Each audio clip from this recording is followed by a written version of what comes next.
The Marcia Weekes Show. It's the Marcia Weekes Show. From Barbados to Africa, voices unite. Educate minds, elevate sight. It's the Marcia Weekes Show. It's the Marcia Weekes Show. From Barbados to Africa, voices unite. Educate minds, elevate sight. It's the Marcia Weekes Show. Talk truth, build roots, stories unfold. Motivate change, mobilize is the mode, that's the MR code. Hey, we growing, we know it.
Good night, ladies and gentlemen, and welcome to the Marcia Weekes Show. We are coming to you live from Barbados. And this is a national flag of Barbados. We fly it every night when we have the show because we are so proud of our country.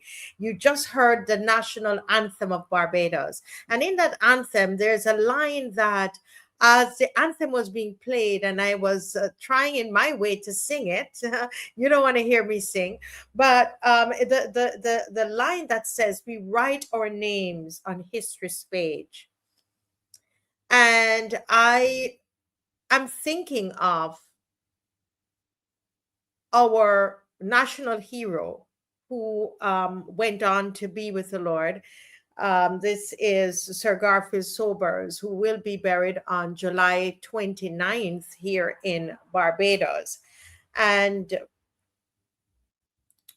I want to encourage everybody, all of us, and we should be seeking to write our names on history's page. When we are gone, what is going to be the script about our lives? What contribution would we have made to this beautiful country?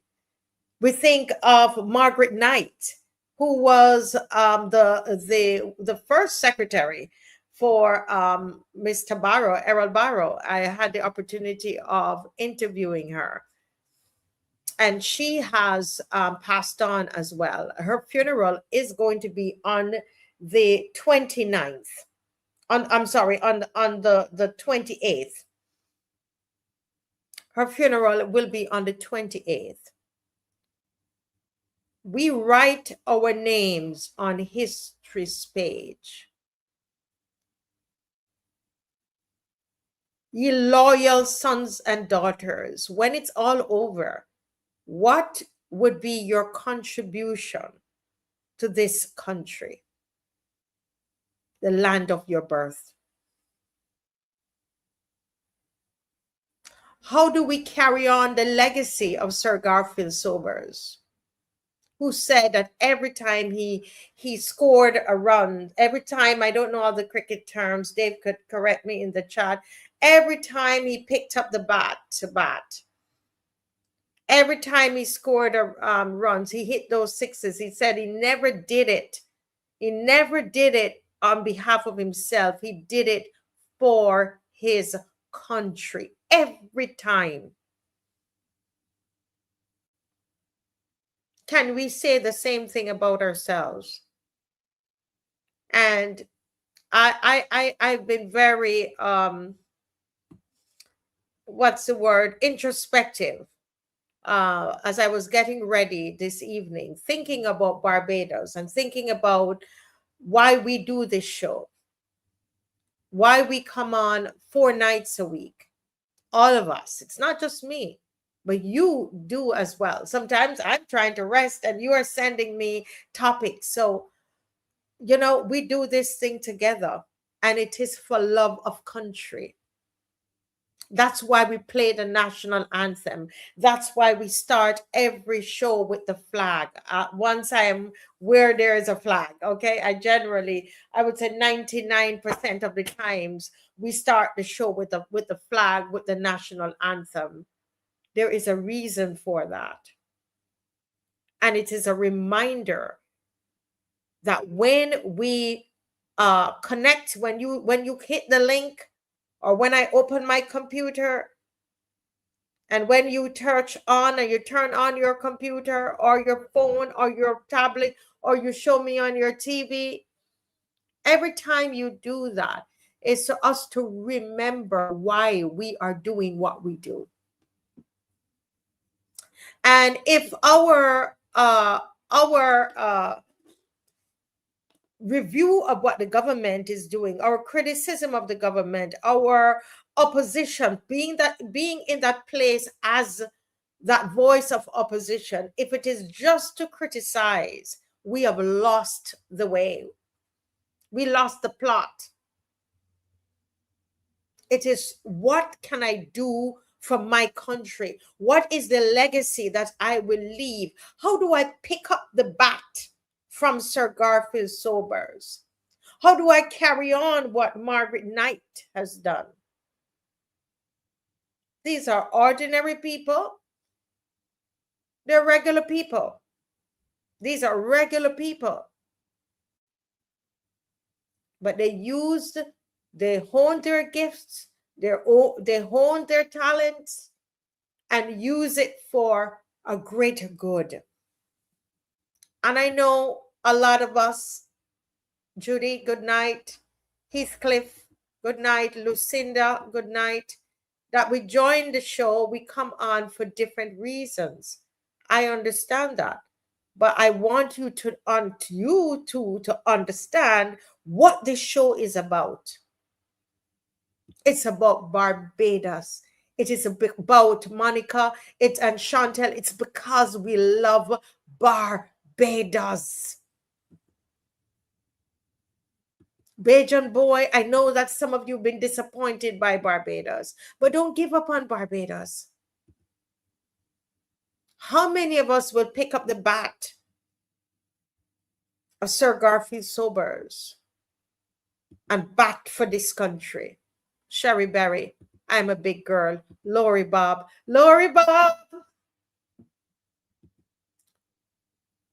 And part of what you do when you come on, you send me the topics, and apart from sending me the topics, you like and you share when you come on, because we do it together. We have no advertising. We have no budget for this show. We have each other.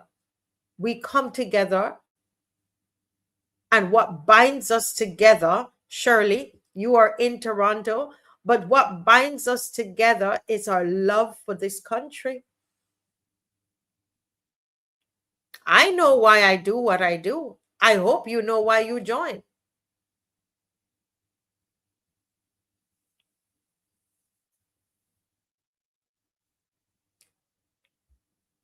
And I'm seeing here with me Janine.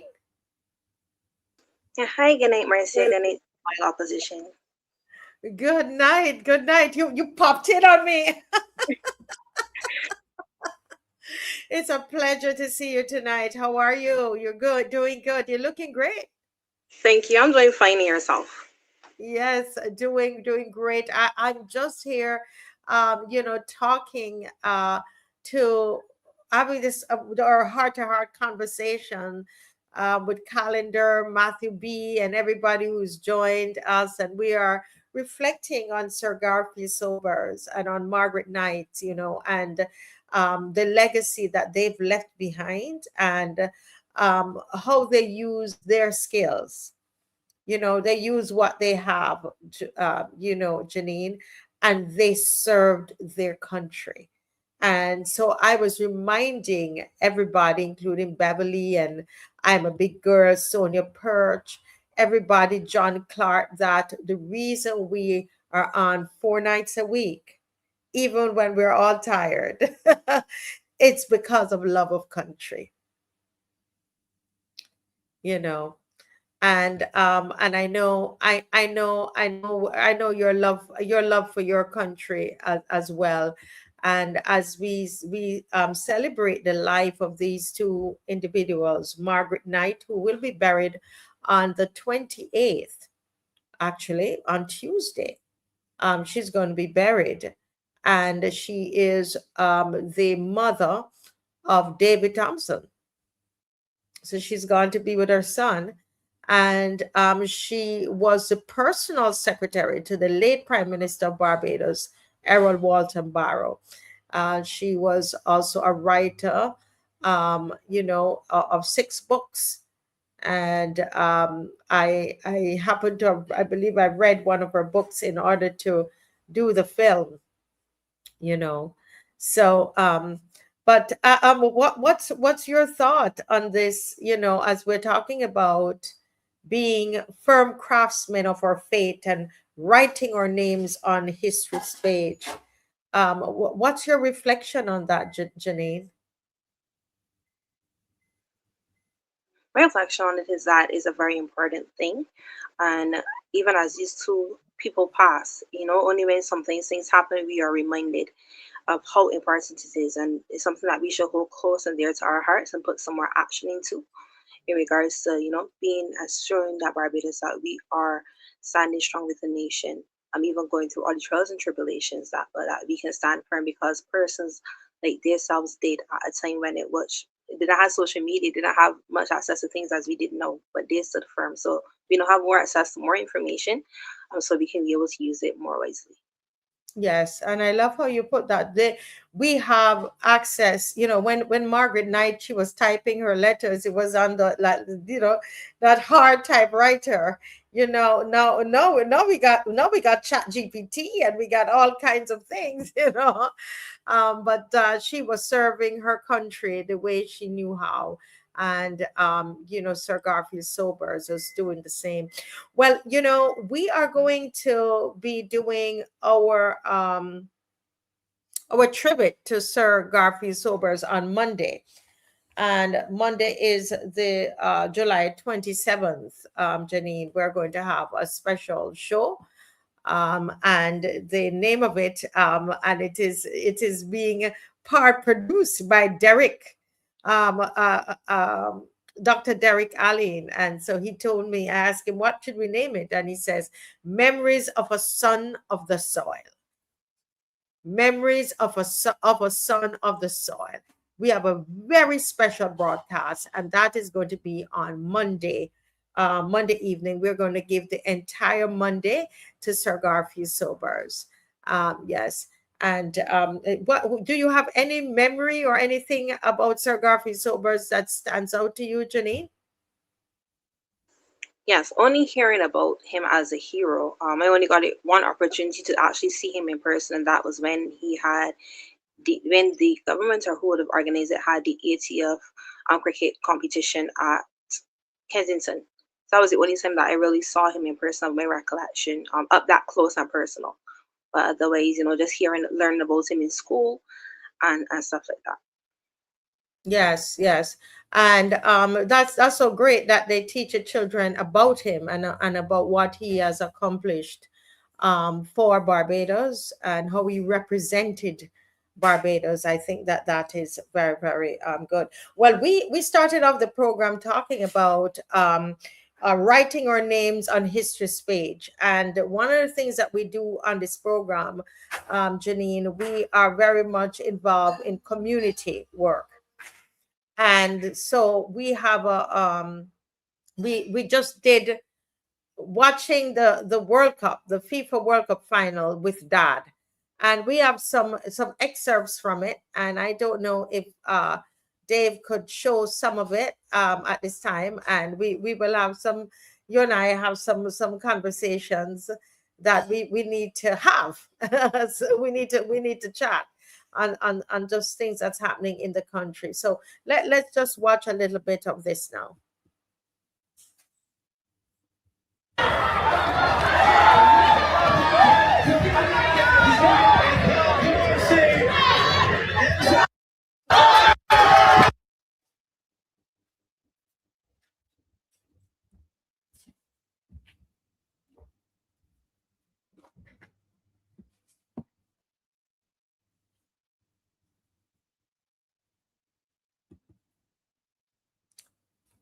Dave, can we play that? Okay, I think we had a little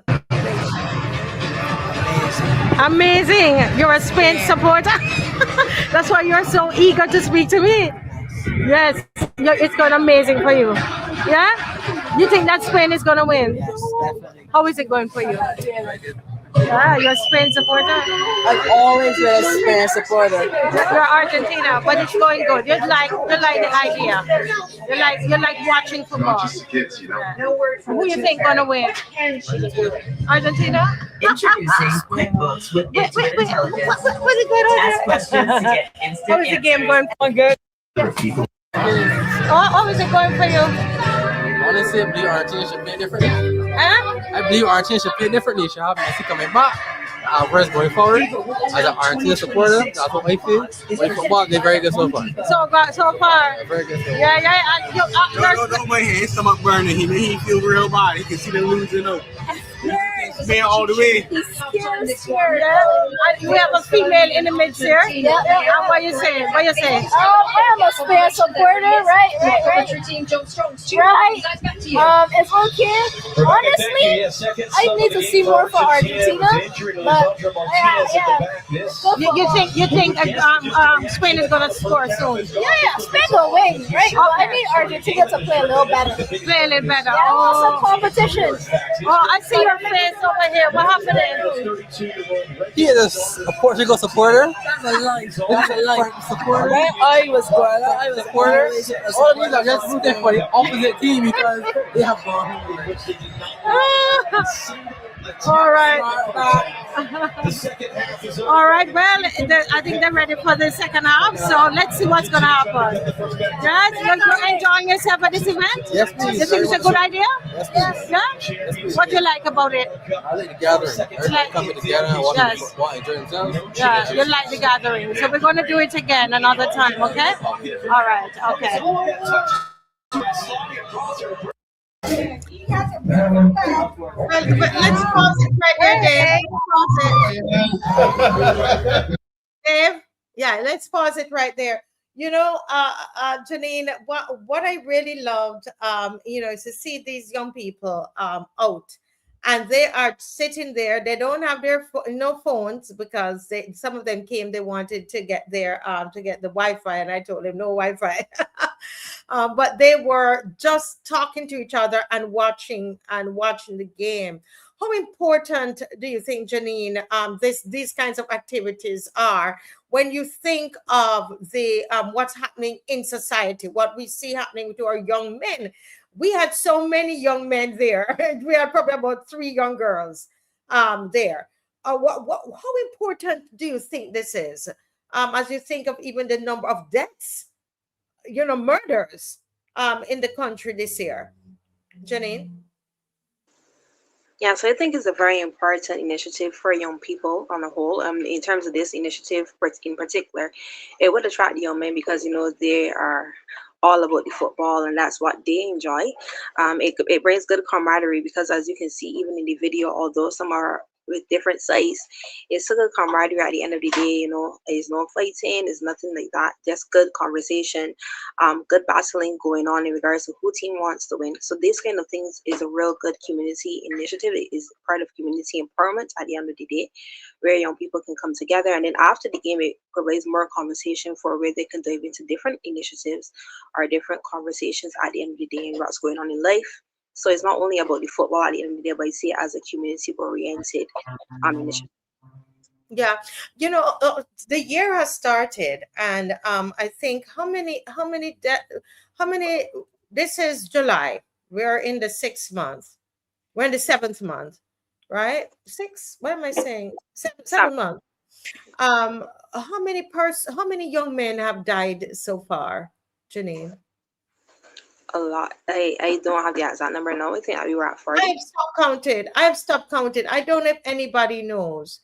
And for me, just sitting there and seeing so many men that were there, we were, we were prepared to serve 60 persons. We had over 70 who came. And we could have had more, but we had to stop the advertising because the food was associated with it. And I didn't want people to come and not get anything to eat. And so, you're catering for 60, you need to cater to 75. So we were catering for 75, but we had 60 persons to come. We had, as I said, about 70 came. So we were just there. It was really, it gives you goosebumps to see so many of them in one space and doing something positive, and the community. Now you see the grandmothers or the mothers, I don't know what we got to call it. They came and they were serving. They were serving. That is on the screen right there is Angela. And she is in charge of all the serving and the meals and the catering, the hospitality. That's Angela. She's in charge of that, and she does such a great job. And she, we brought along some of the other women, and they were helping. This brings about this feeling of community, and I know you and I talk about that a lot, Janine, that you're saying we need to go back to some of the old stuff we were doing in the old days, even the games and the community. Can you speak to that? Yes, certainly. So in regards to I'm still young, so I can't say when I was growing up because I'm still growing up. But in regards to when I was a teenager, I found that we had a lot more activities for young people to attend. There were school fairs. I'm not seeing those anymore. Children were allowed to go to. We could have navigated what Barbados looked like because we would have gone to tours as well provided by the schools, and it was much easier. So we had a lot of experience. We had to come back, and it was not only about going to a tour, but we learned on a tour because we had to go back to school. We had to raise a composition about what you would have seen. So I saw that not only as just going to a tour for fun, but it was developmental in your composition writing and learning new words and learning new things about not only yourself as a person, but as your country on the whole. So it was able to widen children's imagination and, beyond a broad spectrum. Even in terms of getting excited to go on the weekends, as I said, there would have been the school fairs. We would have had Casa Grande was open at the time. So these initiatives were for, persons. We were able to escape into something else. We would go to and run right around. There was also rounders. A lot of us had cuts on our knees that we talk about now that a lot of children don't have. So these kind of things, you had to come back and say before the street light was on and stuff like that. So those kinds of things would have empowered you to learn a lot about yourself, your friends, your community. A lot of people in our community, some of them may not even know their neighbor. So community empowerment is very important in our country to really get it back to where it was, or even to better it now where it was before. It's so interesting, Lisa, hearing to you, a young lady talking about community and playing rounders and all of these different things in the community. I'm always fascinated when you speak to me about that, because sometimes in our minds, can I be honest, we don't think you guys think about that. We don't think you want that kind of community. We think you want all the gadgets and everybody wants Wi-Fi like it's water. If you turn up somewhere and they don't have Wi-Fi, it's like, you gotta have Wi-Fi like it's water. So I don't see your generation wanting that community. Am I wrong? Yes, because I think it's a bit of both. Yes, because we've also grown up into, we would have had BB days. You didn't have to get away from it. It was only data at the time. We had your BlackBerry. Oh, BlackBerry, yes. And then we would have grown into, the Wi-Fi. So obviously, when you go somewhere with Wi-Fi, you want to connect, because now the data has become more expensive than even then. So persons will be able to, if they're in a particular location, be able to turn off their data and use the Wi-Fi to save it as well. So it's a good connection. So, if somebody wants to call you, it's better to save your money on your phone. I think people are thinking more financially than anything else these days because of how expensive everything is. But I think persons both people like to go out and relax themselves, relax some head from a long day of work. A lot of things are affecting people in different ways. You never know what someone is going through.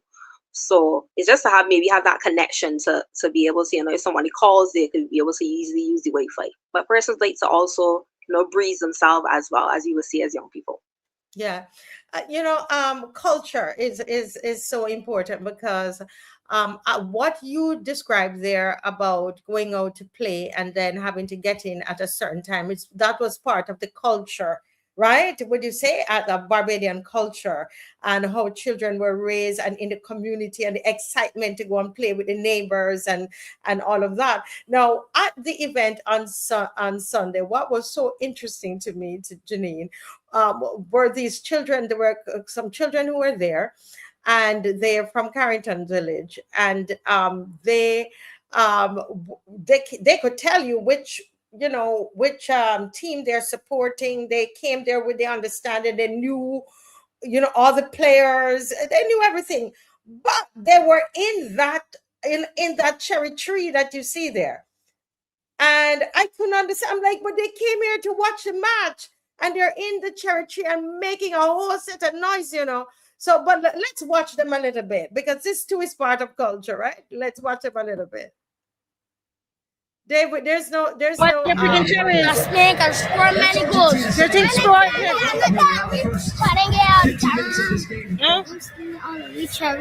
stole the cherries? That red shirt. Yeah.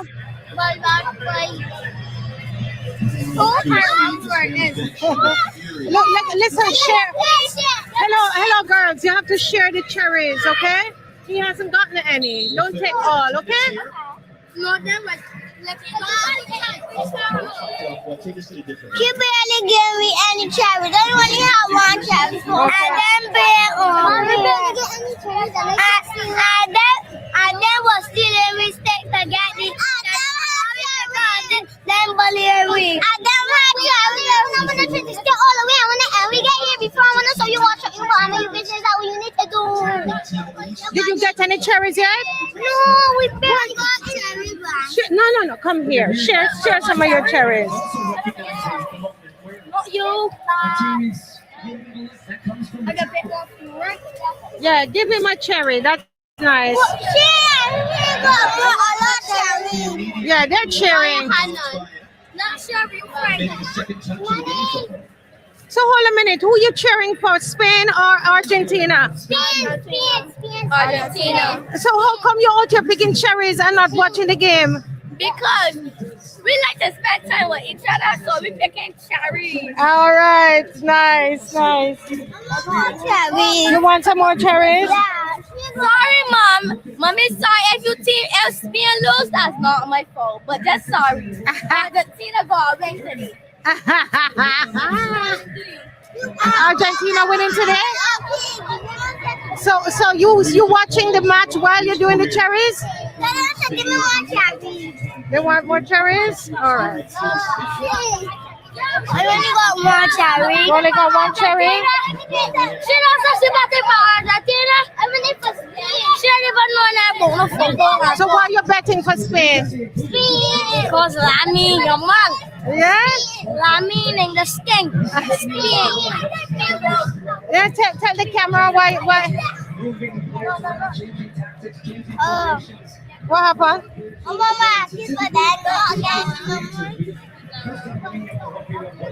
So these are the children here from Carrington's village. They're here with some of them with their dads, some with moms, and they're here. And we are with Auntie, and they're picking cherries. Wait. Go ahead. I forget what to do. You went to church this morning? Yeah. And you gave your life to the Lord? Yes? Wonderful. I forgot Okay. So there you have it. The adults are watching. What? You get the last drink? Well, I thought you came here to watch the game. You're watching the game? Yeah, but I got my stick to pick cherries. You're still picking some cherries? Okay, wonderful. Want to see my stick? Let me see your stick. I heard they got that always watching. And that was a last ditch, had to be right tackle from Pedro Ball. FIFA flying, trying to break that play the other way. It's going to be a free kick for Spain. Argentina's Listen, who you cheering for? Spain, of course. Spain. Well, there's a free kick. There's a free kick for Spain. Let me see. Argentina. You're doing Argentina? Argentina? This is my stick. That's your stick there? Don't mash up the tree, you know. Okay? I do agree with what's It has a hook. Huh? It has a hook. As a hook. Nice. But it's made out of a stick. Ah. Oh wow, that's a good stick. That's a good cherry stick. Did you get some cherries? Yes, please. Okay, We only wonderful. got one red one. Okay. We are teething all of the cherries. They're teething all the cherries? Including Gavia. Yes. Timothy picking cherries for him. Yeah. Who you cheering for? Argentina. Argentina? Okay. It's going to be a free Spain kick for go win it. Argentina? Nah, boy, can't be friends with you no more, boy. You can't be not friends with him anymore? Why? In the Argentina, boy, he has Spain for the win. If you put back on your shoes, boy. Put back on your shoes. I might tell you that when I put back on your shoes. First, I stick you in. Spain, right? Spain? Argentina. Falling for no reason. I don't know why they're doing that. Who's that? Argentina. They keep fouling? I don't know why they're doing that. And that's why you get up. You don't watch it anymore. Like, The Argentina look like they're gonna win. Who you cheering for? Argentina. Oh, but you're not going too good for Argentina. No. They're not passing the ball to Messi. Every time they get a chance, they're just wasting it. I know Spain got more possession than them. So you think Spain gonna score soon? Yeah. Not looking too good for Argentina. So the two of them in this tournament specifically, how quickly can he get into the flow of the game? So when it's like this, I know you were nervous. You got up walking around like I can't watch this. They had 5 shots on goal already. Who? Spain. They probably had like 5 chances or something. And then just had a shot that was really close. Argentina had any shots here? So They you're, had 2 chances. so you're concerned? Yeah. Oh boy.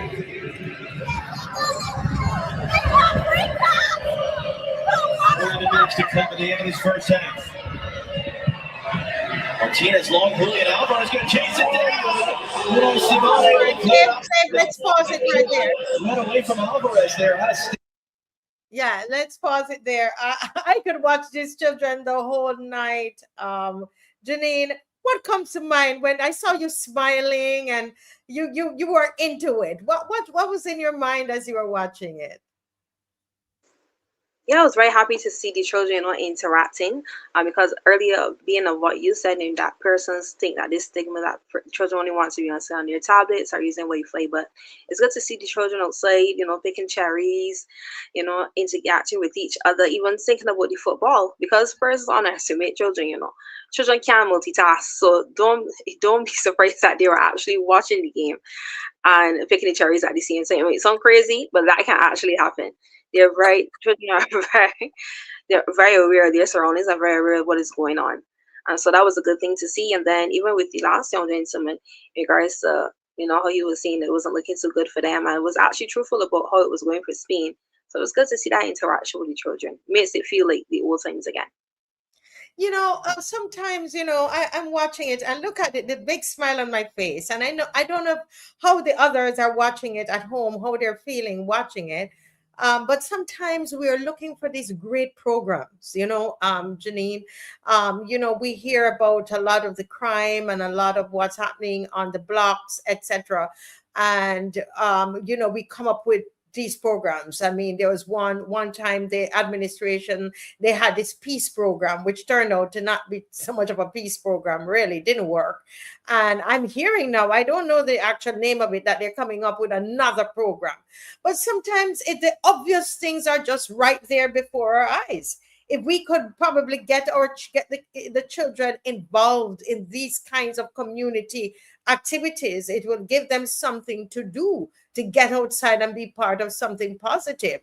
What are your thoughts about all of these, these new names? They come up with all these terminologies and just throwing out, words and labels and names. I don't even know what they call it at us all the time. And nothing is working, but look at these kids.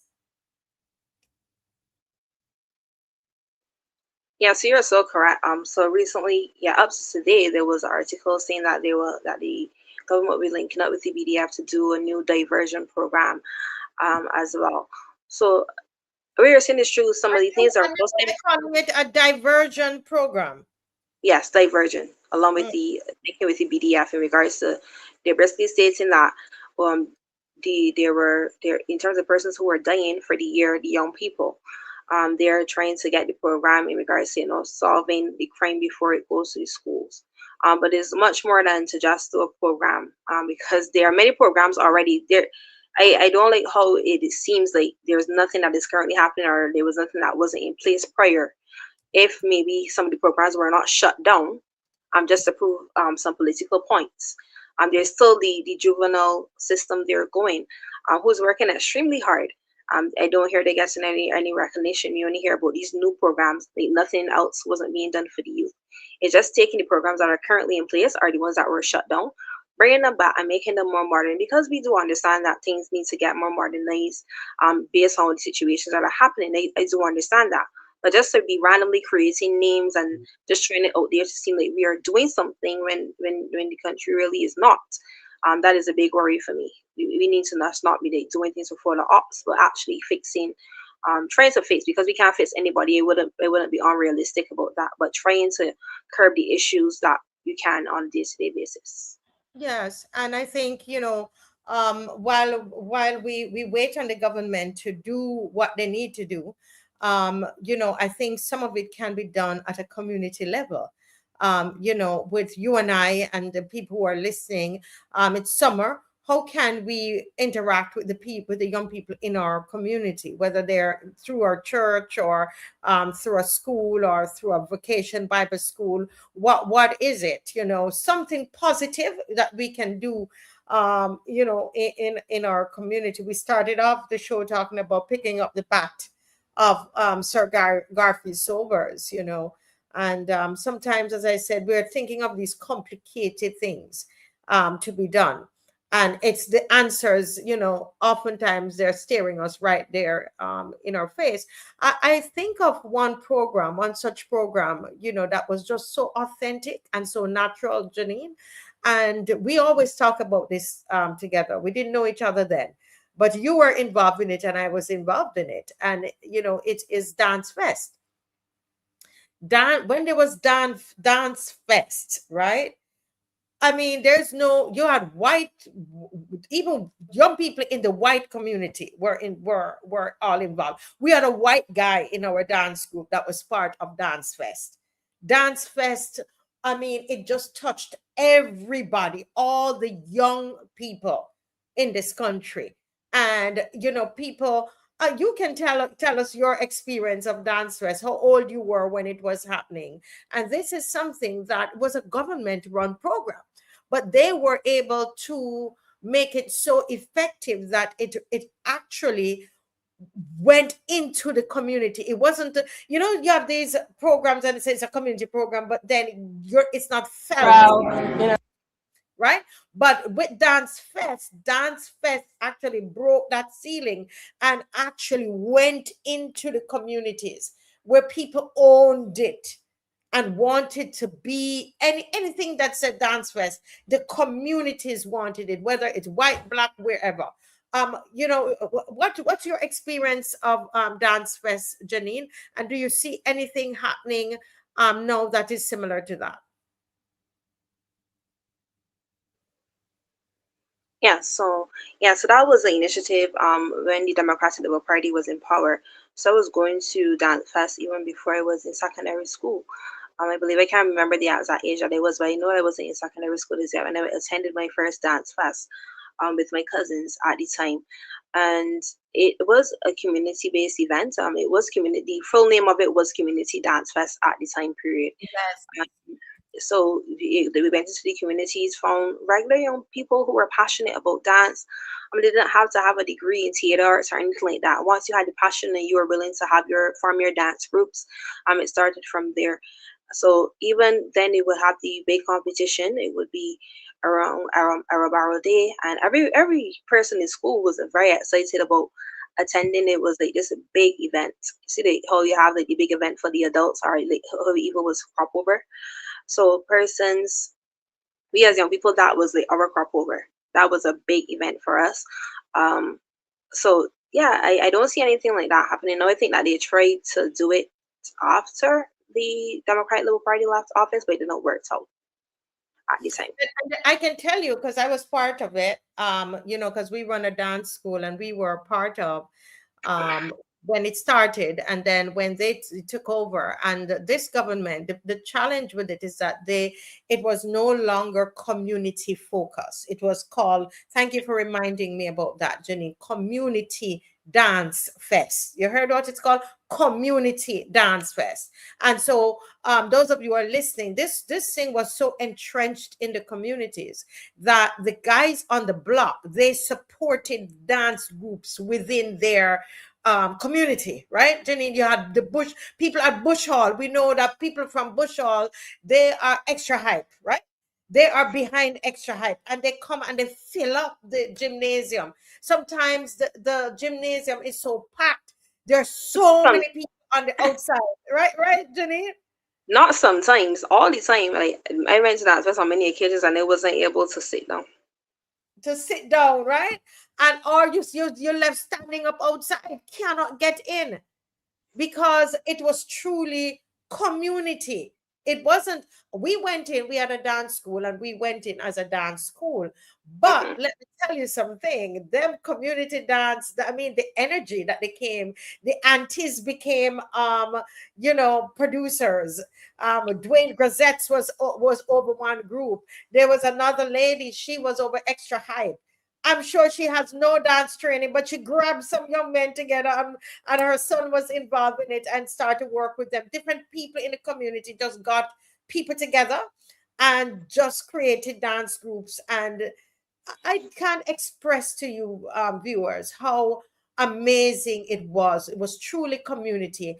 And I think that that is this is one of our, yeah, and it was mainly young men, you know. You remember Janine was a lot of young men. I would say it was probably more than 80% young men that were involved in Dance Fest. Wasn't it, Janine? Definitely. Yeah, and this is our group. This is our group there at is that Zico? I don't even know. But you know, it's wow. I tell you, we need to go back to some of these things, Janine. We definitely need to. We definitely need to. Dave, let's go to one of the other clips. So this is Community Dance Fest. Community Dance Fest. Community Dance Fest is what it is. Okay. All right, Dave, you can go ahead and let's look at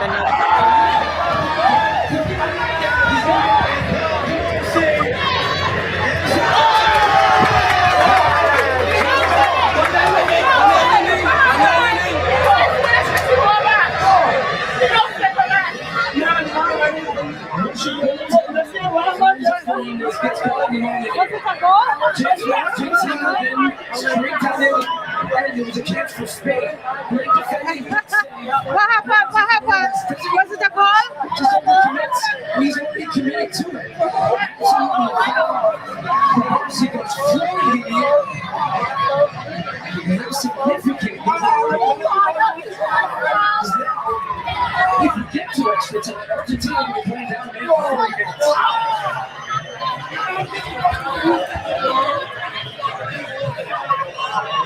Children's context, there's something here, something He hurt his own self. Nobody ever hurt him. He's an actor. I'm not a football star, come on. What happened? They mad when I'm on the boy, he talking about all this. And then the referee going to give me a red card. Man, we had nobody for that. He ran up on the ball. He wanted to expand. She can't see that. You know where they're just off. The man want to put it on. Man, she just so bad. They're so bad. Argentina faster now. We know Argentina when they say. But I should be talking. That's what the man said. Argentina got the ball right. I ain't run up on Argentina. So whatever happened, and then he hit the ball right. And he don't from in the air. And now but he back the ball. The boys hit the ball. What if he wasn't running up here? And he no fast step. He want you from fence for the air. And I put him back. He just Messi does pay the referee. Messi does pay the referee.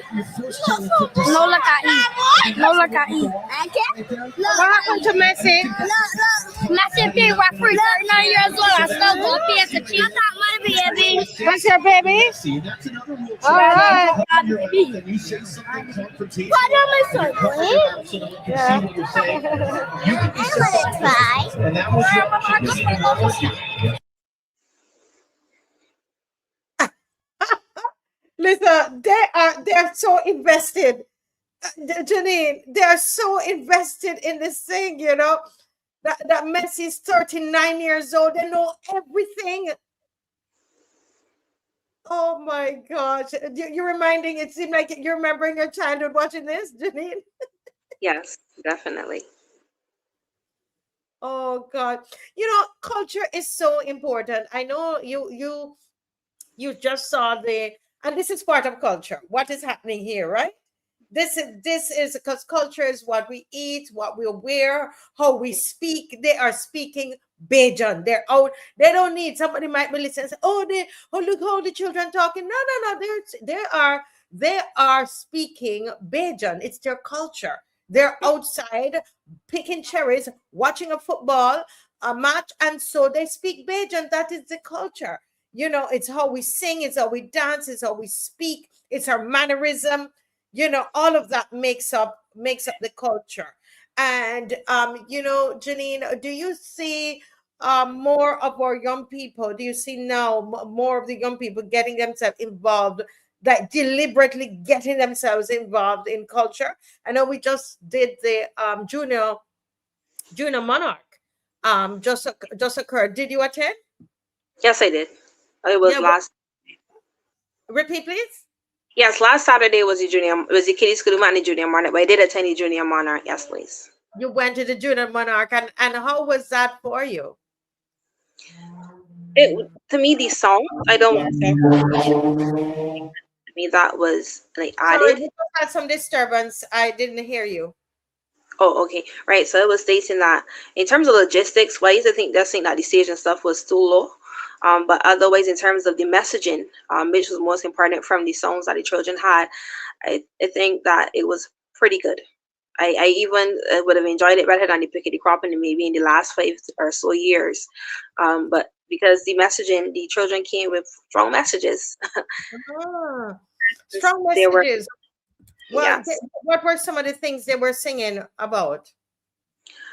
Yeah, so one particular Junior Monarch, Billy B, he sung about 11 plus being an 11 minus. Is a plus or if it's a minus, saying that, yeah, he said because it doesn't define his future.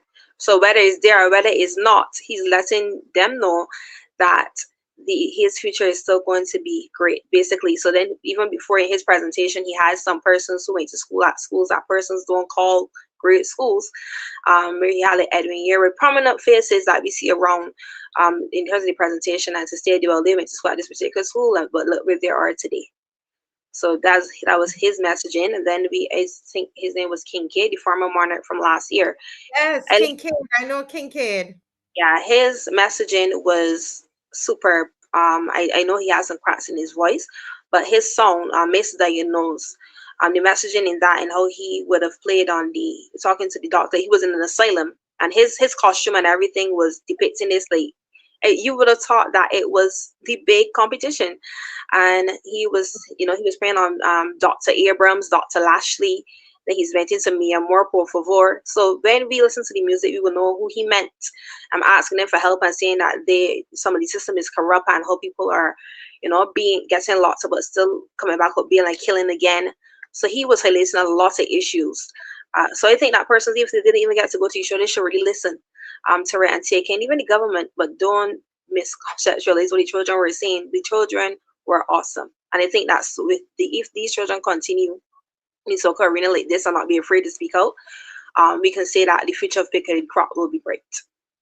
But Janine, it's the same way how these children, you said something earlier which was so profound, that the children were watching, were picking the cherries, but they were so in tune with what was happening around them. And isn't that indicative of what's happening in the society? We think they're not focusing. But you saw when those kids were ready to talk about Messi and they're talking about Argentina, they're talking about Spain, but they have the cherry eating in their mouth and they're fighting with each other. They're doing children's things, but they are very much aware of what is happening. And I think when we listen to the subject matter that they are, at Pick of the Crop, we realize very much that the children are present in this society. Mm-hmm. Right. Yeah, there's one guy here. It's this Status is his name? Oh, Lil Status, yes. He was good as well. Lil Status, and I just want to play a little bit of his. So we're moving, guys, from our community event, and we're just going to point out something that happened with this is our youth hour, our youth, not a full hour, but our youth time, right? We finish up, oh my goodness, in 5 minutes, we're going to be finished. So let's just spray a couple minutes of this tape. Little Status.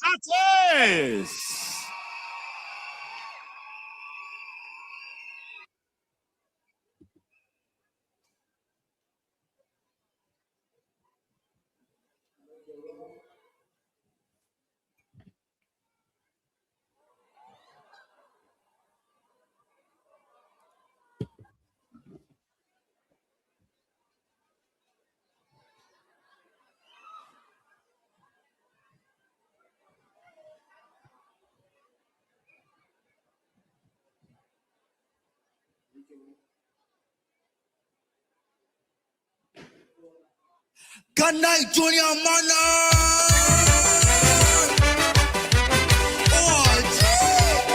Protect me, Father.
Hey, too much crime and violence inside the street. With I feel like some of bad boys ready.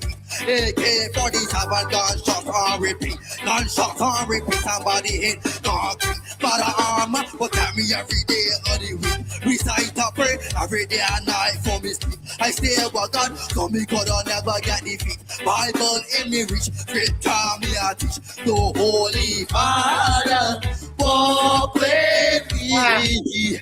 For my God protected me. Holy Father walk with me. This is so, as I see him, you can keep it going, Dave, but turn up the audio. His cry, Holy Father, if you're listening to what he's saying, because I know somebody else, I can't understand what he's saying. He's saying, Holy Father, walk with me, protecting me.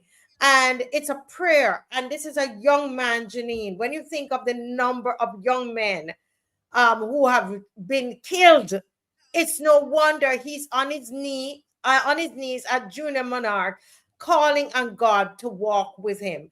As we close out this segment, how important is a performance like this? This is a young man sincerely crying out to God for protection. Janine, what are your thoughts on this?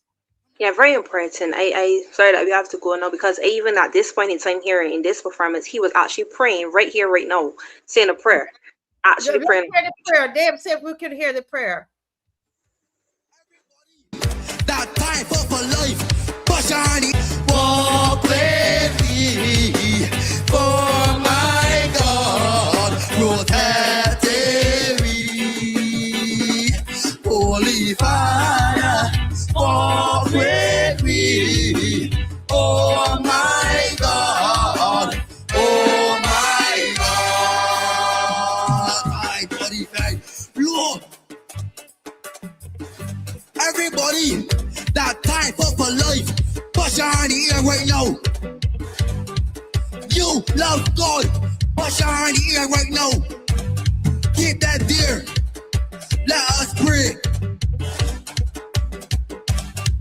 Dear God, creator of all things, God of Moses, God of Jacob, God of Abraham, the same God protected Shadrach, Meshach, and Abednego from the burning furnace.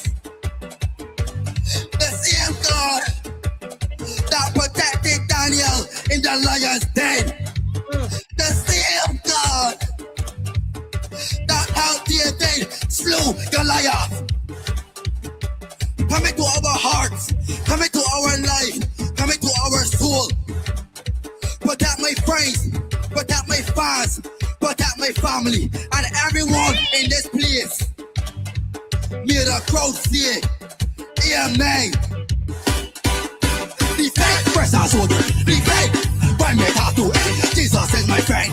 Holy Father, left, right, left, right, left, right, left, right. Oh, oh, no, oh, no, oh, no. God is coming, God is coming.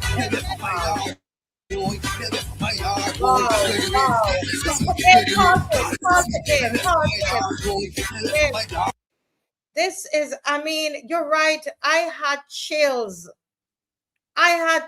And this I go back again to those children eating the cherries, climbing the trees, but making commentary on the football that is happening there. This young man is glued in. He lives in Barbados. He knows what is happening. And did you hear that, Janine? Tell me what was happening in the gymnasium when he was praying like that. Yeah, so this was actually at Carrie Festa House, and it was erupting. And even after he was finished, he received an overwhelming crowd response.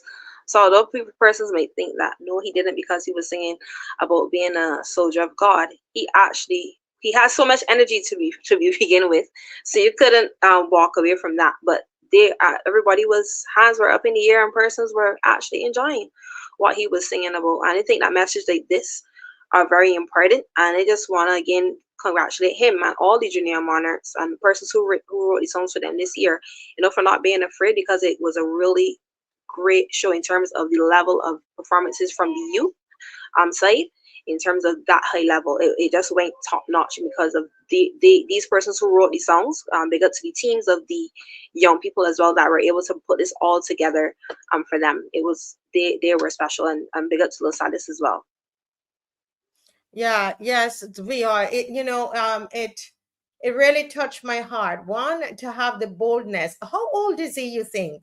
What category was he in? The what? Right. So this here was soca. So his age, it will have to review it, but it was like they don't do categories anymore since they did soca. They do the soca and the calypso segments, which so there is just any age. But I do believe though that for the calypso segment, you need to break it back down into the two categories, because there's no way that a calypso develops your voice. I believe I'm no way a voice teacher, but I know that it develops your voice. And that part of the craft, I do believe it needs to go back to the separation of the 8 to 12s and the 13 to 18s, because you would have somebody like big up to Master, because Jay, he was awesome, and congratulations to him to winning. But I do think that if he was in the 8 to 12s and Bit was in the 13 to 18, that Bit would have also won a crown on the night. And if it was a race at NATSAC or that's why NATSAC and BSAC is separated, because you wouldn't put both of them in one race. I would understand the soca. Yeah, I would understand the soca, being an open thing for anybody to join. But I do believe that in terms of the calypso, person's voices are still developing, and this competition can break children and not wanting them to come back. So I do believe that the calypso aspect needs to be broken back down into the age ranges. Yes. I didn't realize that they changed that. That's something that we you see, like and what you said there is so important, because I'm in the arts. You cannot, a child who is 16 would never dance like a child. A 4-year-old can't dance like a 16-year-old. Their body not developed. They don't understand their body. The same thing with the voice and stage presence and all of that. They're a little awkward when they're younger. So you can't really put them all in one.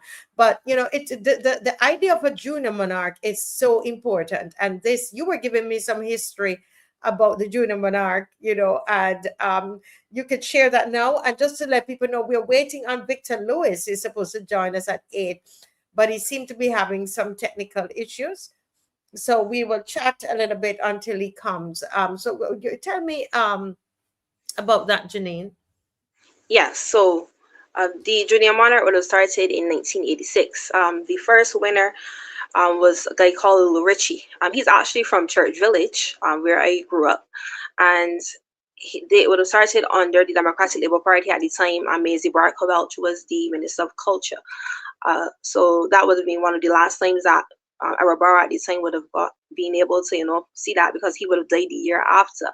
So this would have been 40 years. And I do think that a lot of Barbadians wouldn't have known about it, even put the politics aside, being that it's 40 years, being that how the show was.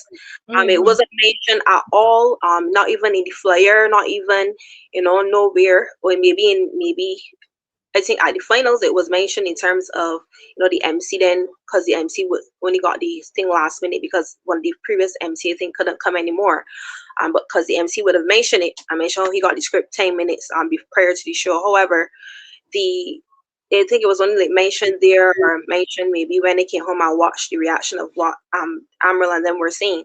But otherwise, it wasn't promoted. I found that it was very low key in terms of this wonderful celebration of how youth were involved in this thing for over 40 years. The growth of it happening from George Street Auditorium until now. Oh, wait a minute. So the first Junior Monarch was at George Street Auditorium?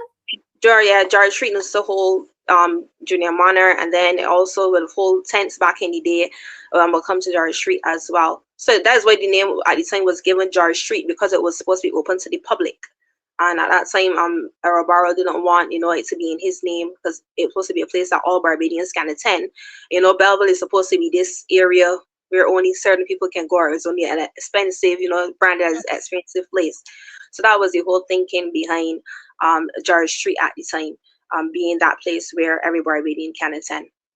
So when we see this being watched, I don't think that the other monarchs should have been invited to the show, or I'm not sure if they were, But I think even like perform, like have a special Junior Monarch show. Maybe the government would take it and run with it now for the 60th anniversary, which is scaled down. So we don't even know if that's even going to happen. But I think that more should have been given to the Junior Monarch and made all the monarchs come back together and stuff like that, just like how we do for the older person, because the youth are indeed the future of this country, and within the next 10 years, a lot of persons who we may see even in political arena today may not be there. So we need to preserve the youth and make sure that we appreciate them and appreciate, you know, them even for entering the competition, for winning, for going through the steps, because competition is not easy for anyone.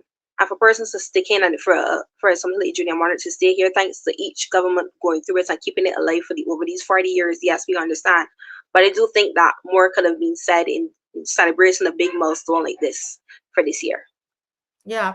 And, you know, I'm going to put you on the spot because this is something I think that your party, you know, can be pushing this, because outside of, you know, they're not going to say that it was started on the, you know, the DLP government by a DLP member of parliament, you know, or minister. You said Dame Maisie Barker Welch, that's her name. They're not going to say that, and so it is the people that she comes from, you know. They are the ones that need to be making this. It's terrible that they're not doing it, if you follow me, but the party, I think that this is, and the idea that you have there of bringing back those who would have won. 40 is not 40 years, is not 40 days, as they would say. It's a milestone. You understand? So it should have been a big thing, but it's not over yet, you know. So it's something that we have in play, even with the dance fest situation as well. So we are definitely building. She's not talking about everything as yet, but yes, certainly. Yeah. Somebody here is asking if the children, if they get sponsorship to do what they have to do on stage. Yes, sponsorship is called out. They get sponsorship, and I think when they get to finals, that was back in the day. I don't know if they still do it. Do they give them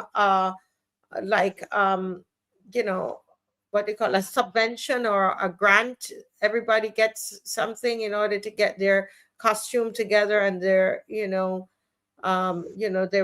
their all of their props and so on. Do you know if that's what happens? From research, I'm seeing that some parents get something into their bank accounts in terms of food and stuff like that. But I do know, being at the show, you would have heard a lot of sponsorship in terms of the costumes, in terms of the props, in terms of everything that the children needed. So a lot of children had a lot of sponsors, and which is a really great thing. That sponsors are indeed coming on board and making sure that these children can have the high level of what they brought to the stage on the night. It was wonderful. Yes, really wonderful. Let's say a little bit more, Dave, if we can, of Lila Status. So go out and support him, encourage him. You want to encourage somebody like this, because he could have been out there singing about so many things that's negative. But look at this young man on stage. Go right ahead, Dave. See if you can play a little.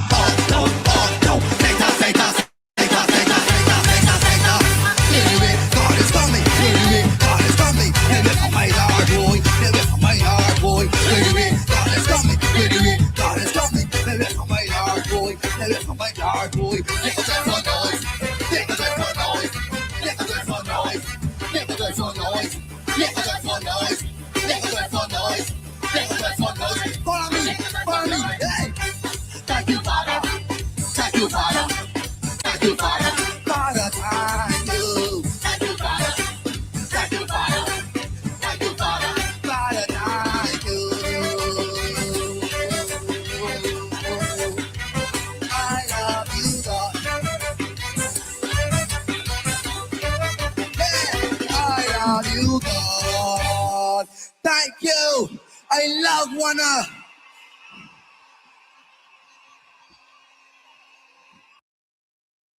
And look, Dave, go back there on the crowd. Go back there on the crowd. Thank you. I love wanna. And the people responded. He did not sing yet about a woman's part. He didn't sing about guns. Obviously, they can't do that in the Junior Monarch, but I'm saying he has the ability to perform on a stage, you know, Janine. But look at the crowd. The crowd is still moved by something this positive, right? You're muted. Yes, yes, they were. Wow. Somebody says that Lil Status was singing all when we were going to primary school. He had a song that had you in stitches. Oh, he was oh, he's also funny. Yeah, he was singing for a while actually, but he also would have made it to do a Abez I can remember. So he was singing for a long time. Yes, yes, yes. I'm here. Folks, as you've just joined us, please like and share. Please like and share. Later in the program, we have Mr. Dwayne Grazette is going to be joining us. Dwayne Grazette, no S on the end. He's going to be joining us, and he is talking about crop over and asking if it's a dying art form. Is crop over dying? And we want to hear your voice on that. Do you think crop over is dying? All right. While we wait on Mr. Victor Lewis, Janine, is there anything else on your mind that you want to share before you go in relation to the youth? Yeah, so before I go, I just want to say thanks to everyone for having me on the show again. Thanks to you, Marcia. But in regards to the youth, I just want to continue to encourage them. So, you know, you might go through things. And when I say youth, I mean persons up to 40 years old or 35. You might be going through things from time to time, but do not give up hope. You don't always have to turn to crime. Find someone that you can turn to, or don't turn to, you know, going to use drugs.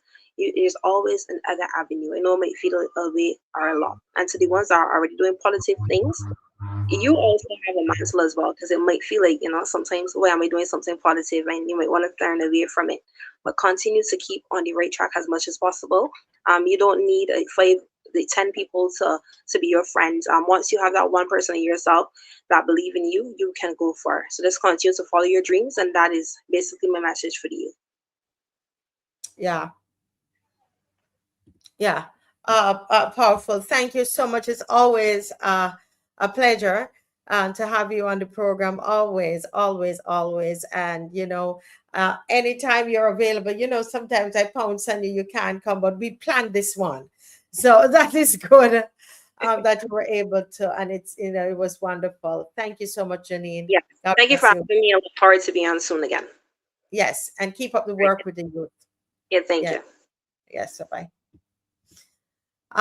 Wonderful, wonderful, guys. That was Miss Janine Butcher, and she is the spokesperson on youth issues with the Democratic Labor Party.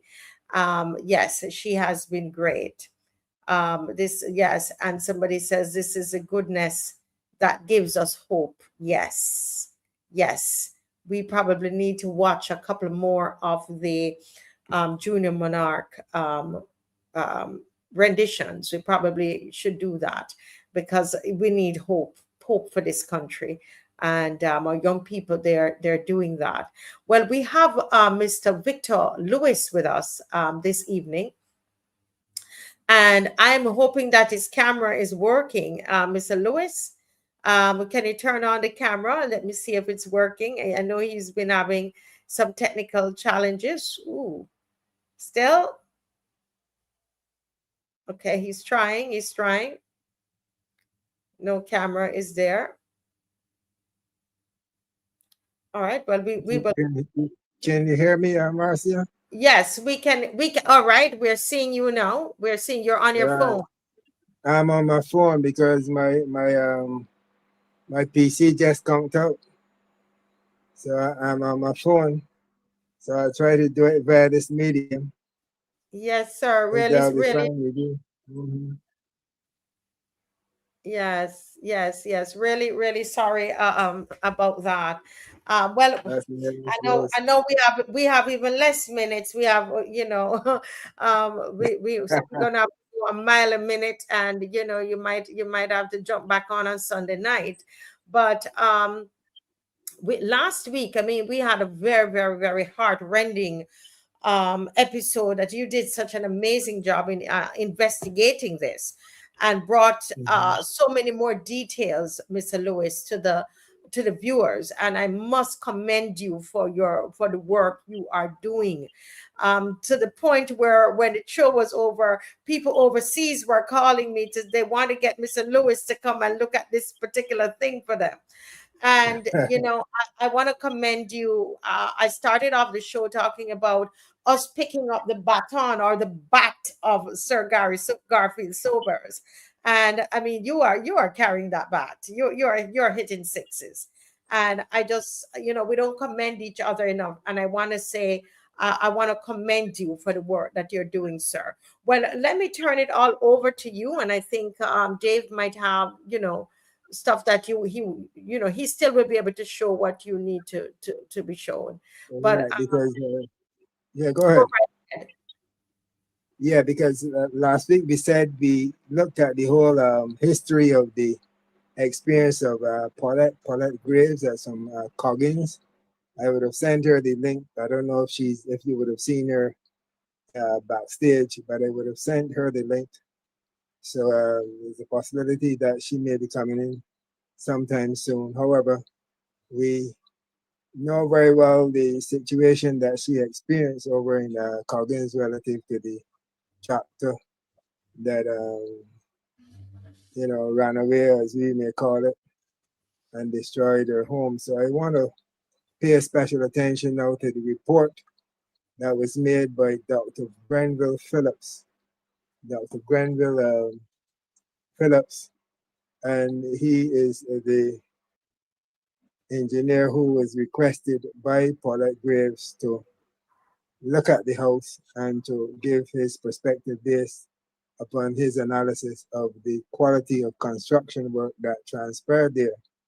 So that is what I want to pay a special focus on this evening, to look in detail at that report. So if Dave can just bring the report up, it's going to be relatively small. So if you can help me out, Marcia, in terms of the report itself and the content.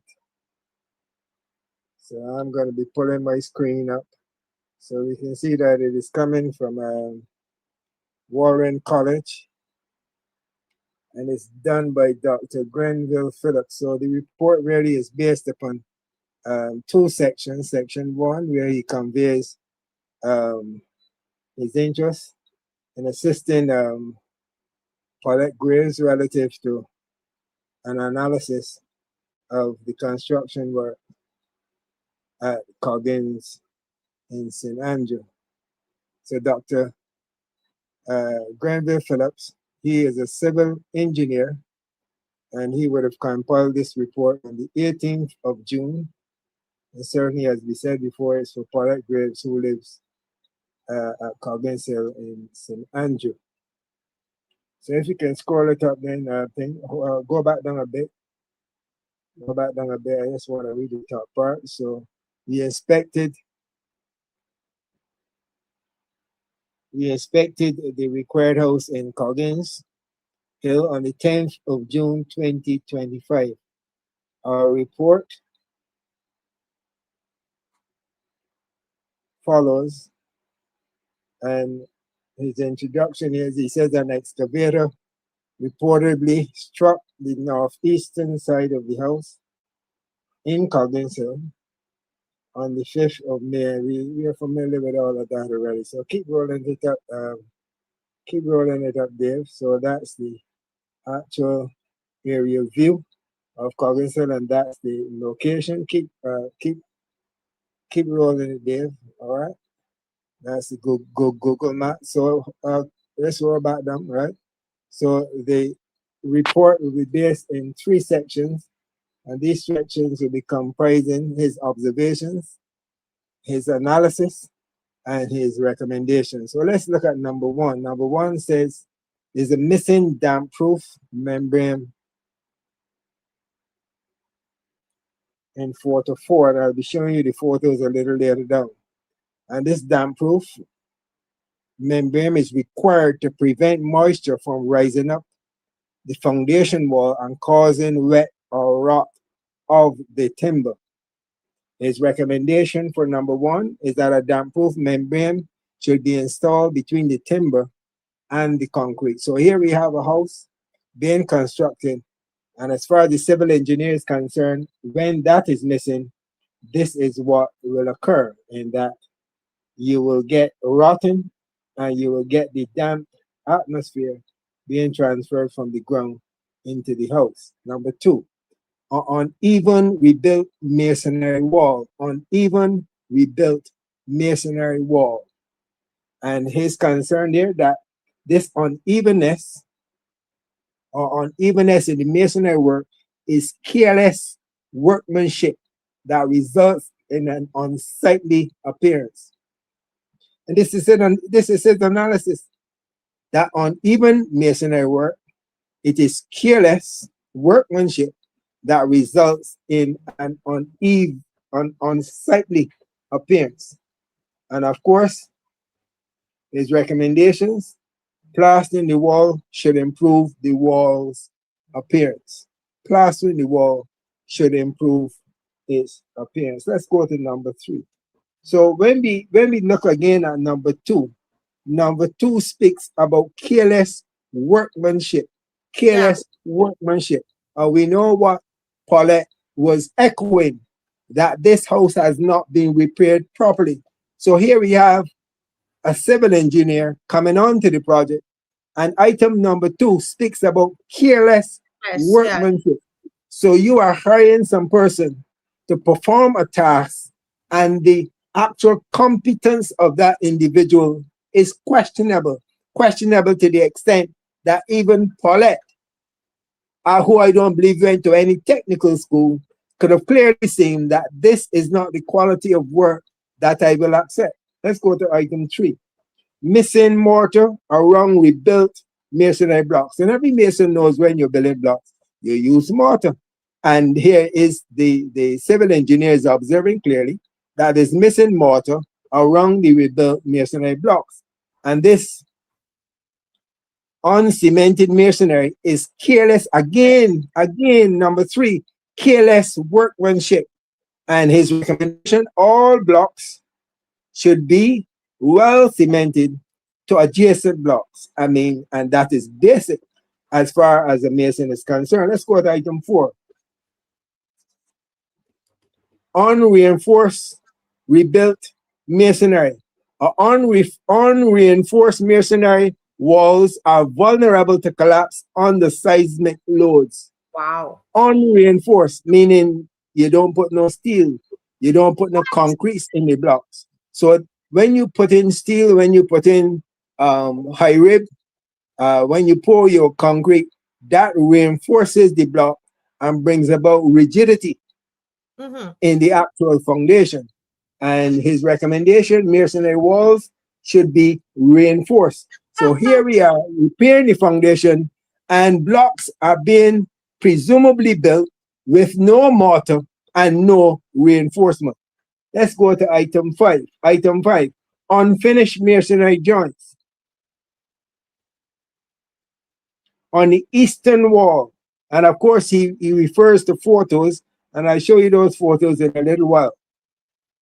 Unfinished masonry joints is careless workmanship that results in an unsightly appearance. Again, he mentions careless workmanship. Careless workmanship. And we can see this being echoed all the time in the report.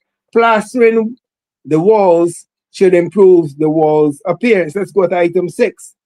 Out of plane, north to south, rebuilt eastern wall in photo B. Photo 10. Now, I realized that Mr. Phillips used what we call a very unique type of leveling system, where he utilizes the skills of what we may term, you know, let me get back to that a minute. Let me get down to the folders. Out of plane masonry is again, you see, Marcia, in item 6, what he's saying again? Careless. Out of plane. And this out of plane concept has materialized because the civil engineer is using what we call a laser level, not those manual type that you just look at the bubble, you know, when, you know, that will suffice. But the civil engineer used a laser level. And when you think of using a laser level, the accuracy is spot on using a laser level. And clearly he's saying here that it is out of plane north to south. And when he put the laser on it, he can clearly see it. And as I told you before, even when I visited the house and stay up on the road, I can see clear defects in terms of the walls and the size of the case may be. And his recommendation, again, plastering the walls with a structural mortar should improve the wall's appearance and restore structural integrity. Let's go to the next item then, Dave. I'm trying to scroll. So we are item 6. I think we have down to about 14. Shifted foundation walls. And this is in photo 12, 13, and 14. Shifted foundation walls. And we understand clearly that, you know, it wasn't just a little boxcar that came down Coggins Hill. It was a massive tractor that collided into the house and shifted the whole foundation. And here we have incompetent workmanship being exhibited on that job, where individuals can feel within themselves that they can go and seek to restore the stubs, to restore joists, to restore everything in terms of carpentry work on a foundation that is dislocated. So when we look at item 7, shifted foundation, you're building back a house on a foundation that has been destroyed. And it says here in terms of his analysis, part of the southeastern wall appears to have shifted south and east, resulted in wide and uncemented joints. Meaning when the tractor collided with the house, it is clearly evident. And that is the same thing that Paulette was echoing, that here she can see so many cracks in the foundation. And you're going to have workmen who will come on that job and seek to establish and rebuild a house on a foundation that is in bad repair. And his recommendation, the walls should be rebuilt. Now, when we look at that one, the walls should be rebuilt. We are viewing a house sitting on a foundation that the civil engineer has recommended that the walls that the house is sitting on must be rebuilt. So how are you going to rebuild those walls? The house, according to Paulette, must come down. So I am saying here that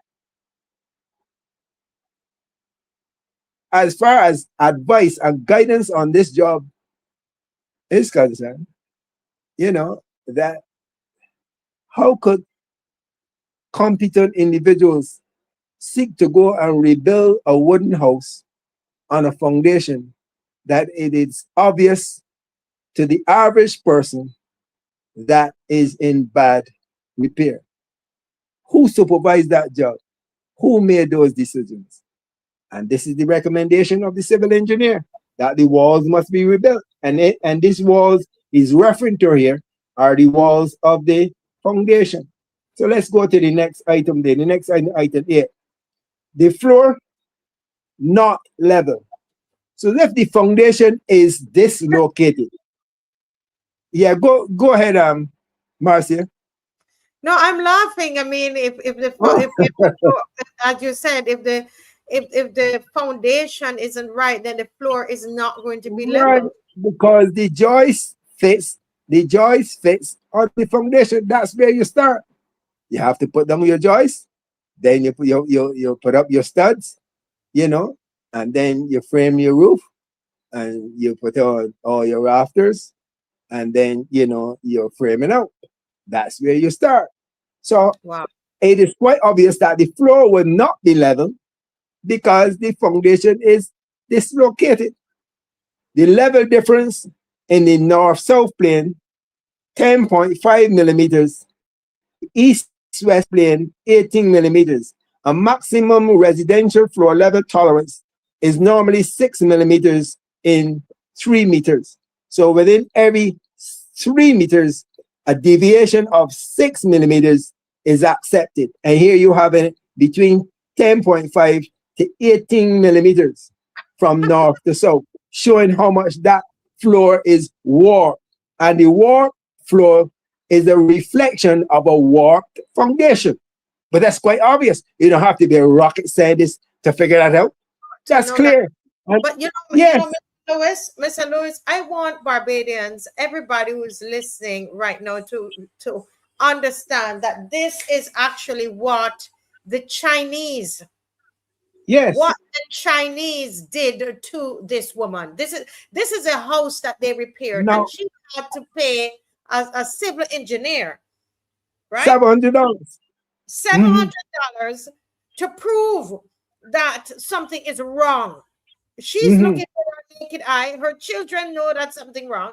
They're telling her, the MP tell her to go get get a civil engineer. She had to take out of her pension $700 to pay. Yeah, but my concern here, Marcia, that the Chinese came here to do a job, and I have observed some things that they would have done. I've looked at the work there in Horsell. I've looked at the work on Bath. I've looked at the work in Coggins.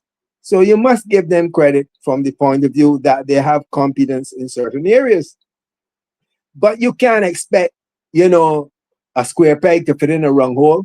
You can't expect to bring individuals here who exercise some degree of competence. And I know that technical skills, you can transfer from one technical area to another. That's appreciated, But you're bringing individuals who have competencies in building roads, as the case may be, and you're going to take them and ask them to go and work on a lady's house, And I mean, what is so concerning about it is that they have no regards for standards. You want to go and build a flooring on a foundation that a blind man can see has been totally dislocated, and you shuffle two blocks together without putting on mortar, nothing at all. So I am hoping that and no steel in the walls, no steel in the walls, no reinforcement. So if Dave can take me back there to the back there to the report, I think I'm at item 10. Yes, because oh my God, we have 5 minutes, but we're not going to rush it. If you will come back on Sunday, we want to go through this report because people need to know. Sunday might be a little. Yeah, Sunday might be a little challenging for me. I'll try, but I'm gonna be tied up in the airport for the whole day Sunday. Continue, but we'll come back to it. Yeah. So they said that they said here in the recommendation that the floor should be reset. So how could you reset the floor unless you reset the foundation? Because the floor sits on the foundation. So you can't reset the floor unless you reset the foundation. And I am not personally, Marcia, I can't accept, that in Barbados we will be asking anyone to accept a beautiful looking floor with a weak foundation because, it's only a matter of time. Let's go to item, where we at? We are 9. double members around openings and hurricane connectors missing. You know, there should be double studs.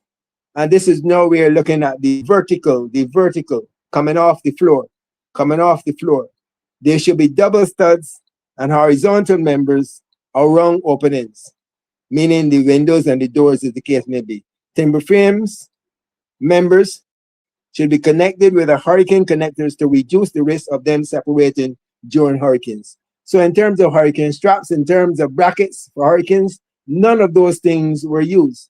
So you just want to go and pong in a little 6 penny or a penny nail and think that that's it.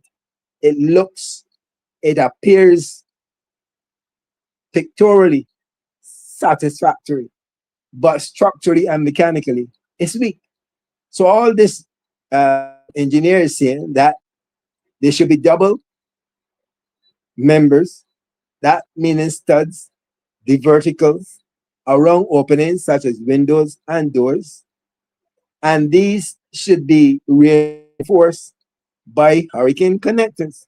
And his recommendation that double studs, wall, I think that should be wall plates and horizontal members should be installed as shown in figure 2.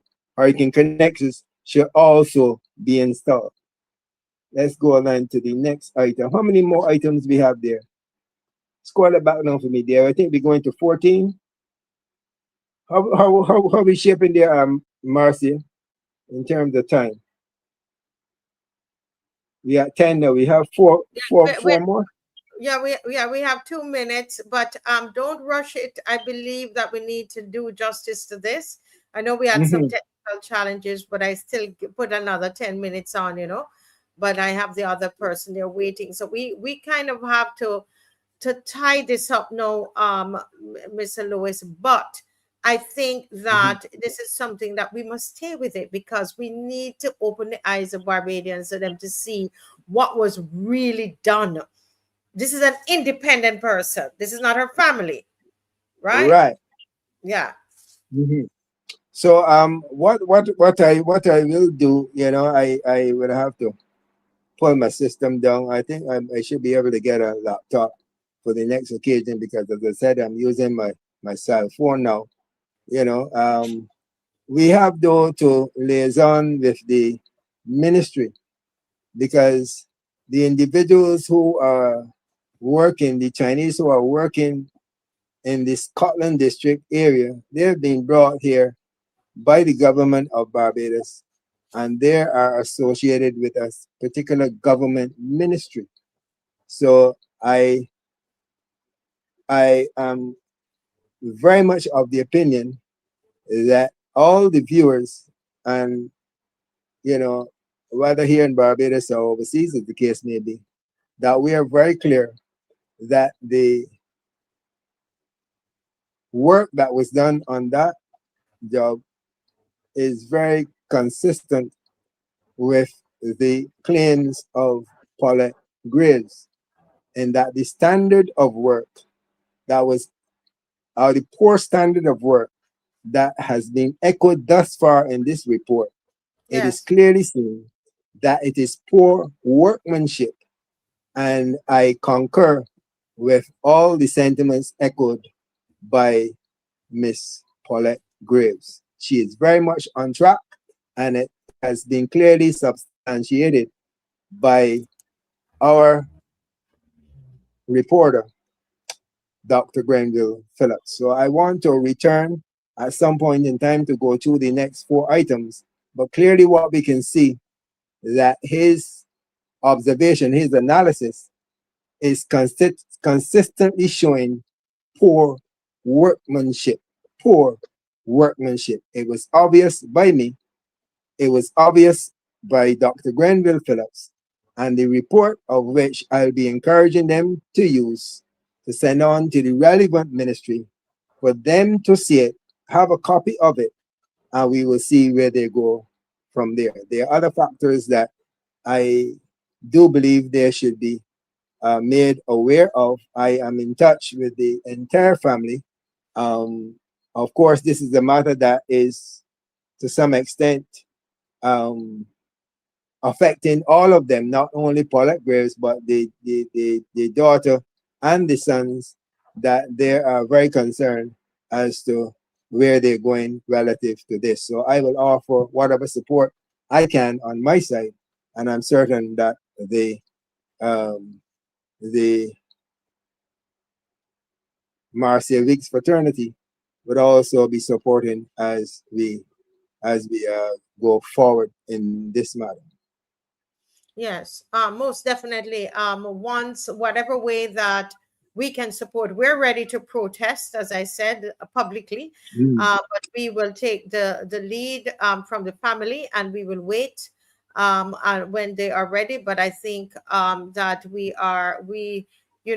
I'm getting the sense from people because we that they're ready to go to support. I don't think that we are ready for that for the whole concept of we don't have to go into all of that.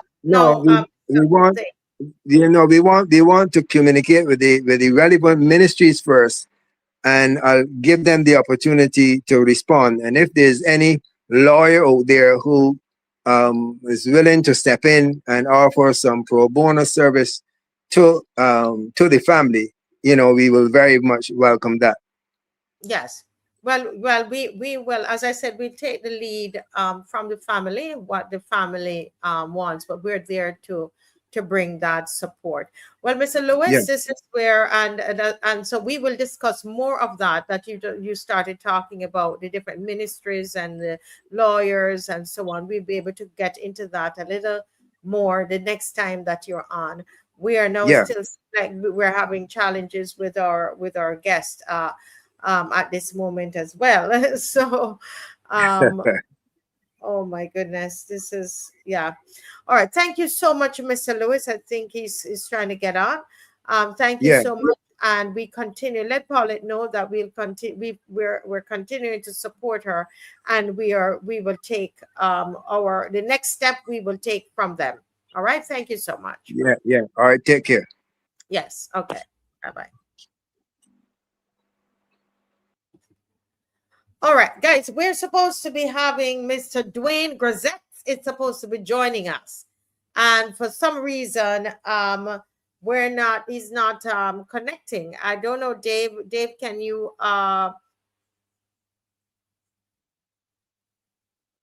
Dave, can you call him?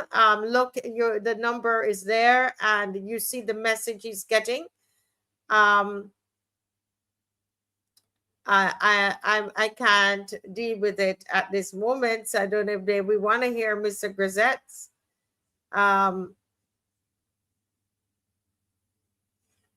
Dave, let me know if you're able to reach him. Let me know that. Yes. Would you be able to give him a call, please? Thank you so much.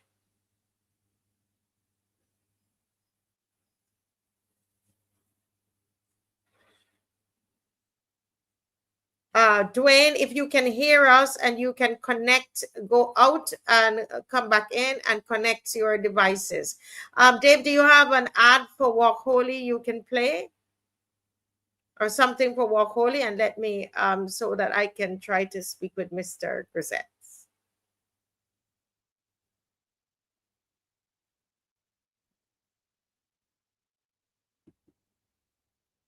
All right. Okay, folks. On Walk Holy, as you know, is coming up on Kadumet Day, and they're still looking for people to be in the band. And if you want to be in the band, you can go ahead and be part of Walk Holy. And we have an ad here. We're going to play the ad while we try to get Mr. Grazette up and running.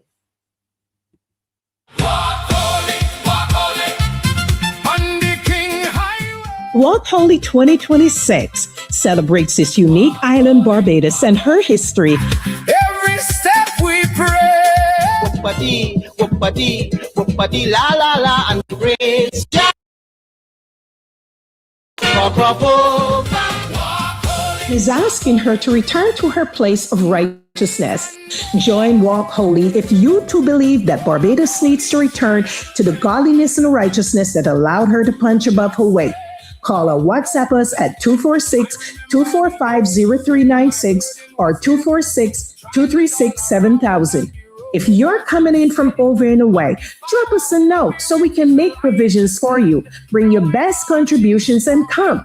Join in with Walk Holy and help us steer this unique island back to righteousness again. See you there. Strong Jesus all day long. No weapon formed against. Children, lift up your hands. We're walking by faith today. Walk holy band. Give God the praise. Walk holy, walk holy. On the King Highway. Walk holy, walk holy. Every step we pray. Walk holy, walk holy. Night and day. Walk holy children. Do not stray. I remember the days when my burden was heavy. Trials all around and the road was unsteady. But the Father hold me with his righteous hand. Now I'm marching strong in the Walk Holy band. Who make our way? Jesus, make our way. Ha! Who keep we strong? Jesus all day long. No weapon formed against I could prosper at all. Though the mountains may rise, I shall never fall. Through the fire and rain, still I lift in praise. God been good to me all the days of my days. Hey!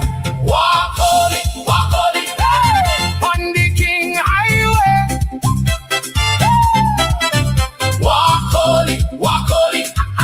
Every step we pray.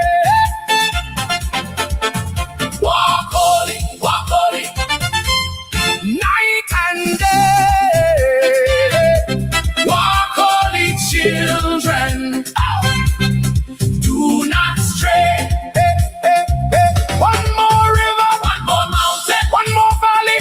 Children keep climbing. Hold the banner, do not tire. Holy Ghost, send down the fire.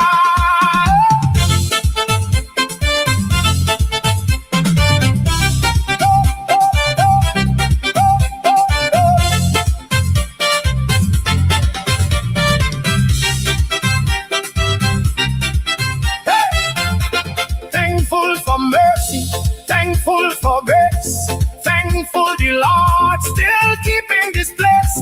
From the young to the old, everybody sing. Barbados belong to the heavenly King. Oh, oh. Walk holy, walk holy. Children, don't give up now. Walk holy. Keep the faith somehow. Walk holy, walk holy. Trumpet sound, walk holy band, and marching through the town. Oh. Holiness still matters. Righteousness still stand. Walk with the Father across this land.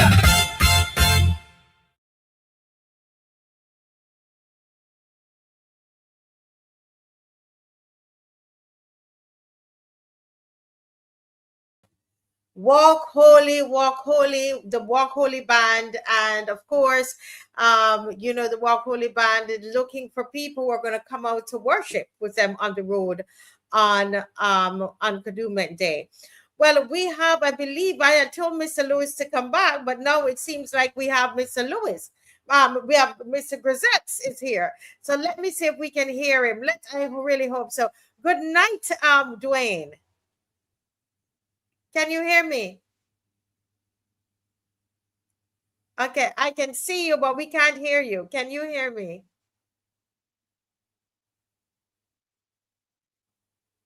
So I wonder if we can do it without the headphones and see if that might work. No? Not hearing you as yet.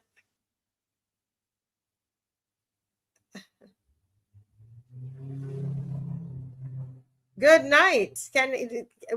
We're not hearing you. Nothing. There's nothing coming up.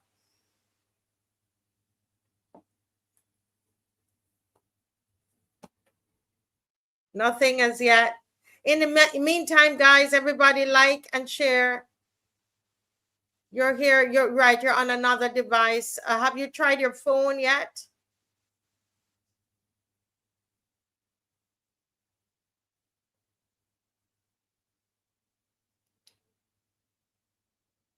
Okay. Having a little trouble this evening, but guys, have we liked and shared?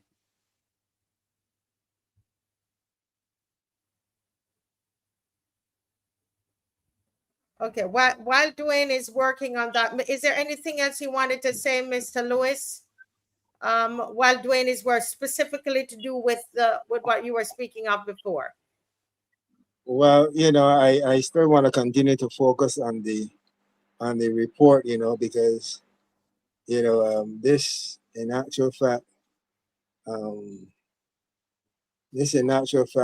poses the platform of which we can identify with that Paulette would have been echoing all the years now, because this occurred on the 5th of May as stated in the report, and here we are on the 22nd of July, over a year, and we are seeing Paulette there with the Nation reporter echoing her concerns as to the quality of workmanship on that job. And clearly we can see here from this report that it is very consistent with the concerns that Mrs. Graves echoed. So I don't know if you want me to continue with the report, continue with the other 4 items, or if we are hoping that the other guests let's hear him. Let's hear Dwayne. Good evening. Let's see if we can hear you. I'm here. Yes. Good night, Dwayne. Can you hear me? Yes, we're hearing you now. There's a light that is, I think that light is a light right in front of you or behind. Let me just try to get. Yes. This is live, guys. This is live. Yeah, right there might work. Yes, right there might work. You can hear me now? Good. Yes, we're hearing you, and you're near your Wi-Fi. Yes, I'm very near to the Wi-Fi. Okay, good. So we're in business then. Well, Mr. Lewis, thank you for being available. Obviously, Sunday would be great as well, but we can speak off air about that. Okay. Yeah. Thanks. Cool. Yes. Thank you so much. Listen, man. The powers that be, they don't want us to link up tonight. It doesn't appear so. I was calling your name earlier because we were talking about community dance fest, which was really a community initiative. That was a true community initiative that really helped young people, especially young men. And I know you were involved in that at some level as well. What are some of your memories of Community Dance Fest before we jump into our topic? My memories of the Community Dance Fest is that the whole exercise was refreshing to the young people and gave them a lot of insight, and there was a lot of excitement every day. The youngsters were not performing at the gymnasium or whatever. They would be in their various communities practicing, learning new dance moves, and that was wonderful. Yeah, just to have them. And it was I would say it was probably more than 80% young men who are involved in that. Yes, there were more young men that were involved, but and then there were the young women and stuff like that who used to follow. Yeah, the They young had girls, a, they would be buying their outfit to make sure that they're there. yeah, Um, so they had they're in attendance. yeah, so they had young, old, middle age. Everyone used to follow the dance fest, and it is a disgrace that is gone now. Yes, All yes. of the I find that all of the youth activity that used to bring good, positive things to the youth are dead. Mm, mm. Uh-huh. I That is know what I find. that is a lot of the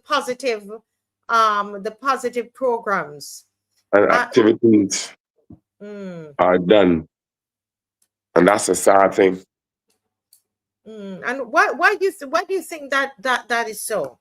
We're going to get in your topic. You're talking about cultural diversity and the dying crop over, but we're starting here as we are looking at some of, well, you're saying events or activities that would be positive for young people. You believe that they're dead. Why is that so?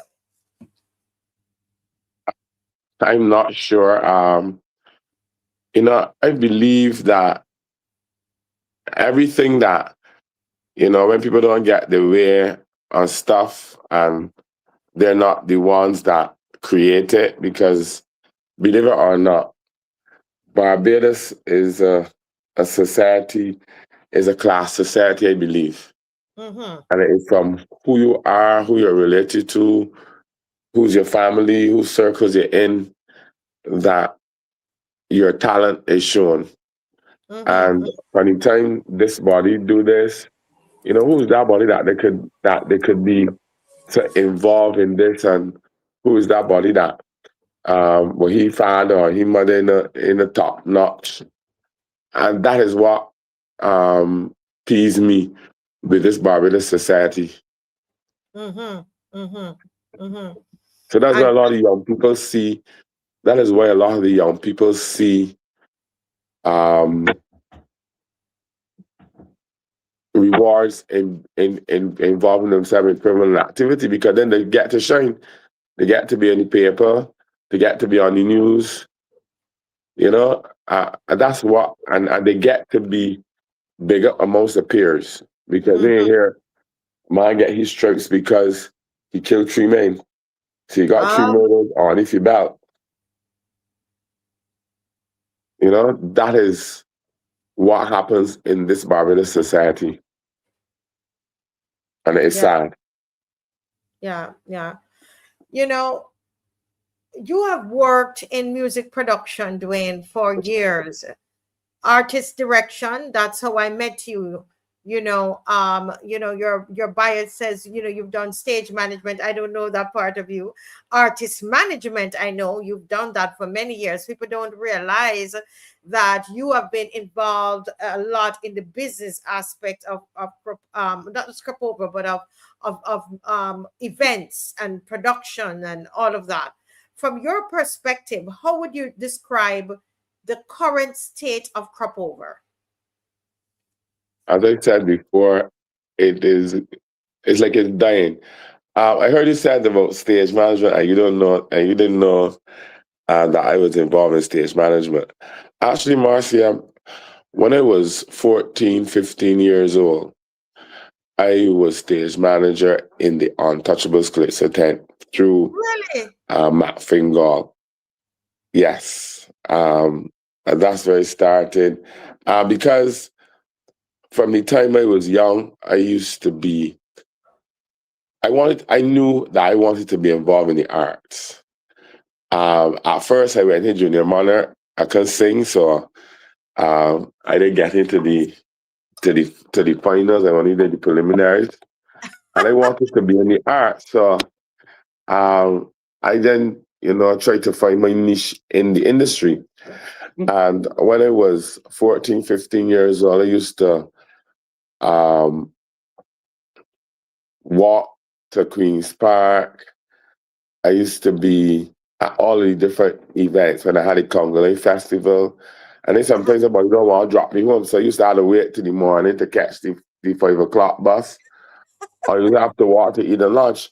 That is why when I talk and when I do this in the industry, I'm passionate about it because I know where I come from. I know what I went through. It's like a doctor wanted to be a doctor. They got studied for 5, 6 years. Right? I have studied this industry talk. I've seen bands come and go. I've seen artists had hits. They didn't have hits. I know how to position the artist. All these things I know. So when the fight comes from the powers that be, right, I can fight back because I've been in this. I've seen all of the things that the artists go through. I know what the investments are into this industry. And, to see Popova going down the road and the music of this country going the way it's going, it hurts. Because when you have, and I'm disrespecting the body and the music or the songs or whatever, but you have to look at the material better. Yes. And I think that the NCF is the lead on this whole thing. And if you continue to let artists sing what they like, because everybody wants to go in the studio and record a song. Everybody wants to be a songwriter. Some of them are poets, but they want to be a songwriter.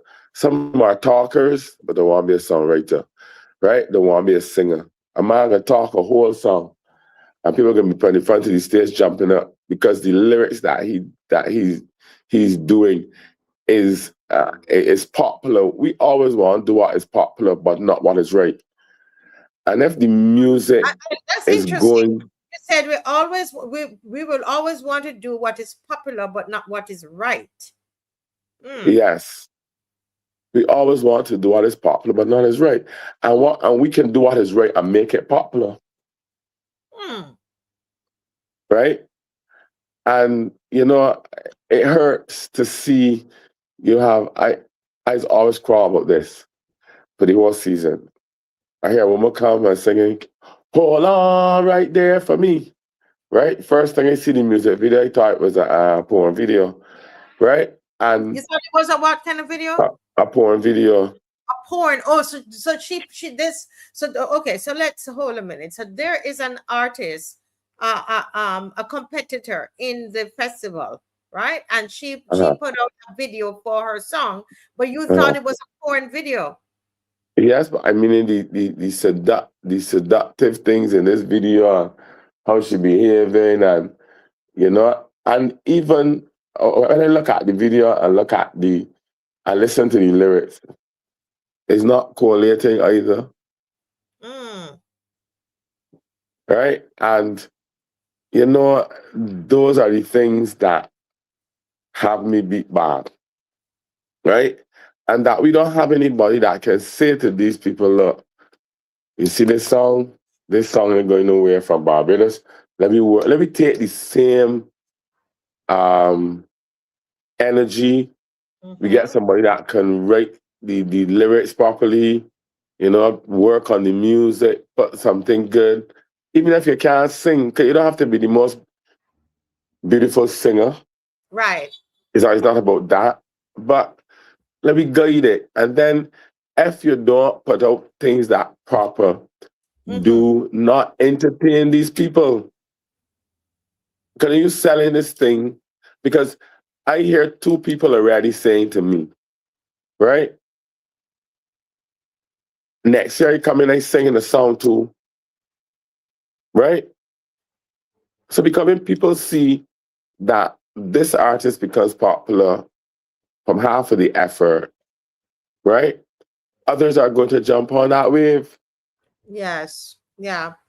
And that's one of the reasons that you and others are saying that the crop over is dying. We're going to go into it a little bit more, but some people, when they hear, the dying crop over, some people believe that it might be an exaggeration. No, this is just one thing. So you are concerned about the lyrics of the songs and The how lyrics, the the, lyrics. the lyrics and everything surrounding it. Okay, all right. It was the return of Party Monarch, right? And So this particular song was being judged in Party Monarch. So let's be clear. mm, Okay. I Right. don't know if I can't remember seeing that song on the list, but I know that they performed at the Soca Monarch competition as a guest performer. So who would have invited them if they put out a It could video be that me. looks like a porn video? It could be me. I never invite them, right? It would have been probably the government that did because they're responsible for the Party Monarch competition, right? And it is all right to say we want to do bashment music, but we still have to make sure that the music is still something, and that's something exportable and viable. Look, a radio announcer in the United States asked me about a week ago to give him the top 10 songs in Barbados that is playing in Barbados. When I sent him these songs, because I was being very honest, I sent him those songs and I sent him alternative songs that I believe that we could push outside of Barbados, like the hyper songs and stuff like that. Right? And I sent him these songs first. The man sent me back and tell me, hell no, they've been playing down there. He's not playing them. Hold a minute. You're saying that you're saying that the DJ says hell no when you send him the songs, the top 10 songs here. You're talking about party songs? Party songs? Yes, the songs that they say that are trending in the party, right? We do not have any DJs anymore, right? John Doe dead, Alvin Toppin. We do not have DJs anymore. We don't have DJs anymore who are record breakers, right? Because a lot of the DJs now are afraid to break music. I watch them, right? They won't go along with the trend. You know how Alvin Toppin and John Doe, them used to break records on the radio. Make records. I used to make songs. Right? We had Malcolm X on the radio. Malcolm X used to spin the records, right? To get people accustomed to the music. Right? That is palatable. You know how some of these songs that are palatable will get the break? Is if another DJ on the outside of Barbados, right, break the record. Right. Right? And that should not be the case. You know, I wanted to do a DJ competition for crop over. Before you go on, someone who is in the diaspora is agreeing with you, and she said this makes sense. He's correct. The music does not cross over. Miss Electronic, you can you just expand on that in the chat, please?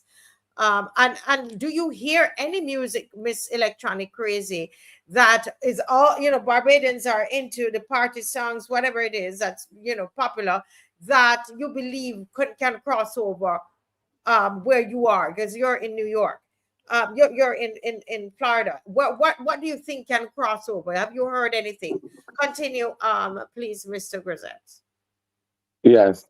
And when we talk about the music, right? But I would have shared it with you before. The proposal I submitted for Party Monarch, right? Yes.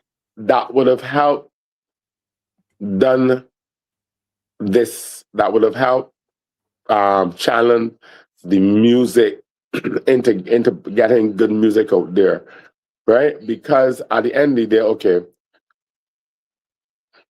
Mikey, right? For instance, this power song that he won with, the other song will do good, but the power song that he would have done, it is so directed to Barbados, right? It will just probably do well in some Barbados facts in the diaspora, right? But unlike Trinidad, artist in Trinidad was saying about Trinidad, and the song is going to be popular across the world because, you know what? Soca music is ingrained in each Trinidadian from school. Yes, agree. And the majority of the promoters out there in the diaspora are Trinidadians. The more party people that come out to facts in the US and Canada, all over, are Trinidadians. So that will work. So right? they will And book this song, them. You're saying that the promoters, because they are Trinis, they will book their fellow Trinidadians, but they're not going to necessarily. yes, we don't have much. If somebody could challenge me and tell me how many Barbadian promoters that they have across, proper Barbadian promoters, right, across in New York, Canada, other than the organizations like the Barbados Thing organization in New York and in Canada, yes. Can they tell me how many Bajan, actually serious Bajan promoters out there? Yeah. Right? Because this music is ingrained in the Trinidadians' psyche from young.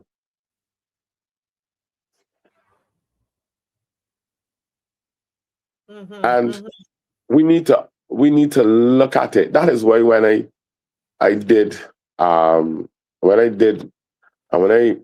do some of my work with some artists, I tend to use some Trini producers, some Trini songwriters, because what it does is that they then push it off to their connects. That's the business side of what you do. Yes. Right? So you gotta do it right. And you know, I am tired. I'm tired of saying the same things over and over and over again. Let me stop you there. I think of artists like Kets, right? Right? Did I get his name right? Yes. Right. Now his songs are played here, and when I listen to it, I mean, I could listen to Kets' song. I don't even need to know whether it's from Trinidad or wherever. What is causing us not to be able to write those kinds of songs? I mean, I think Biggie Irie had one year, if I could just remember the name of it. And I think he did well in Trinidad. Am I mistaken? Marcia, I know the song very well. And you could ask anybody in Jabe. You could ask, it was Yvette King that was the reporter, right? I was the body who went and broke the deal with William Monroe, because I can remember William Monroe was asking me, how could we get the governments to put money into the Soca Monarch in Trinidad? I said to him, because there's a perception out there that no other countries will win the Soca Monarch in Trinidad. right? I said that's the perception out there. So what you have to do, you have to open up the thing to let the other persons in the countries, if another country sees that their artist has a chance, so when they're going to invest in the artist. Right. And that is what made the breakthrough then. With Biggie, because Biggie had a big tune, and he asked me if I could get through to Biggie. I made the call to Ruel. I said, Ruel, will your mama want to talk to you? And it was history from there. What was the name of the song again? We're Not Going Home. We're Not Going Home. I thought it was there in my head, but you know, I'm not all up on this. And the song is not, and the song has international appeal lyrics. You could be at any fete and you're going home from that fete. Right. So that's what I want to talk about. So you're saying that the lyrics, that's a major part of why the songs are not crossing. The lyrics and the music. Okay. My fear too is that we are not going to have any nostalgic music. We're not going to have any nostalgic music. Pump Me Up is a nostalgic tune, right? When are we going to get another one of those? If we don't be careful, right? And or even Mac Fingal and Plastic Bag Raga Raga. Yes. What was it about Raga Raga that made it crossover? Because that was the era, and that's one of the things that I was saying. I've been saying this all the time. Nicholas Branca, Edwin Yeager, Nicholas Branca, and them, right? They was the ones who created the, as they would call it now in Trinidad, groovy music, the groovy soca, right? I can remember working with Crossfire, and we used to be, and we was playing in Trinidad War Carnival, and the promoters were trying to like stifle Edwin because obviously, you know, he used to put on Crossfire. They start putting on Crossfire to close all these big facts. Mm-hmm. And Edwin, as brilliant as he is, Edwin could read a crowd, right? And Edwin start this segment in his set called The Graveyard Shift, right? Where he started to play all groovy sounds. And people was walking out the fete and he didn't turn back around, come back in the fete, right? Because Edwin had the people, and then I don't matter what position you put Crossfire on that stage in Trinidad, Edwin used to mash up the place, right? And that when music was the music, because nobody can take 3 minutes of that music that they playing. That was saying crazy. I know a lot of people would agree because some of them are entertaining for so long. But we have to give them incentives that they can do better, because if people seeing in Barbados that is what the public is enduring, they're going to continue to do it. Yes. But these younger artists got to understand that Barbados is just 166 square miles, right? And there's only so much that they can get for their music and stuff like that. Here, they have to look at the world. The world is billions of people, thousands of continents and countries and islands beyond Barbados. So we need to get them to understand the music more and create what is palatable.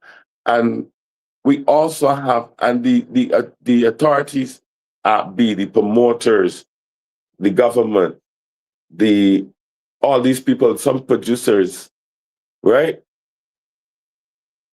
has to also turn back these people. When you go into the States to a record label and you go with nonsense, they may want to hear the tech and trade in the garbage. even in radio stations across the world. I work with Crossfire going out there and taking their music to different countries, right? And when I go to certain countries, they play the music on the radio, right? And some of the people call in and vet the music. And if it is not up to standard, they don't play it again. And I find that entertainers in Barbados, like as old people will say the hand to mouth, right? I don't care who vexes me, and they always vex me, right? The two hand to mouth, and it's like they're begging for people to do them a favor. It's not about the favor. It's a business, and we have to treat this as a business.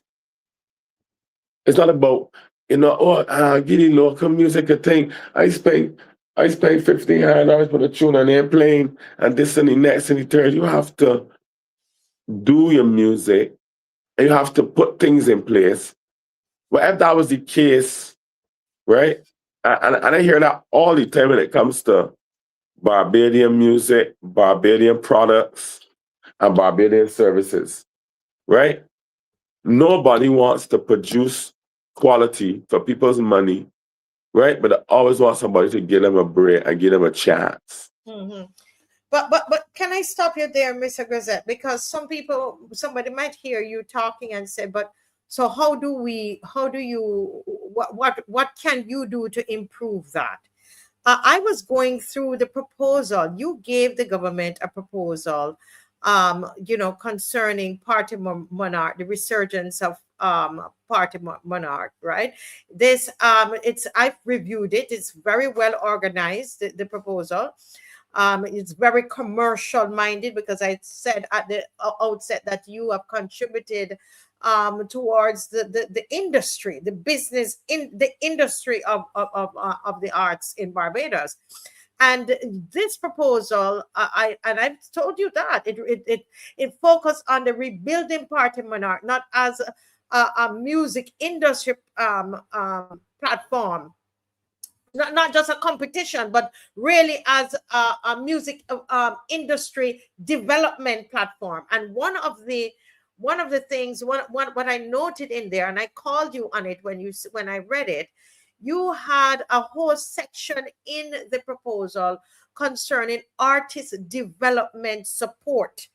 And that was the thing I loved about it. The proposal was not just fostering or supporting the idea of a simple competition. You were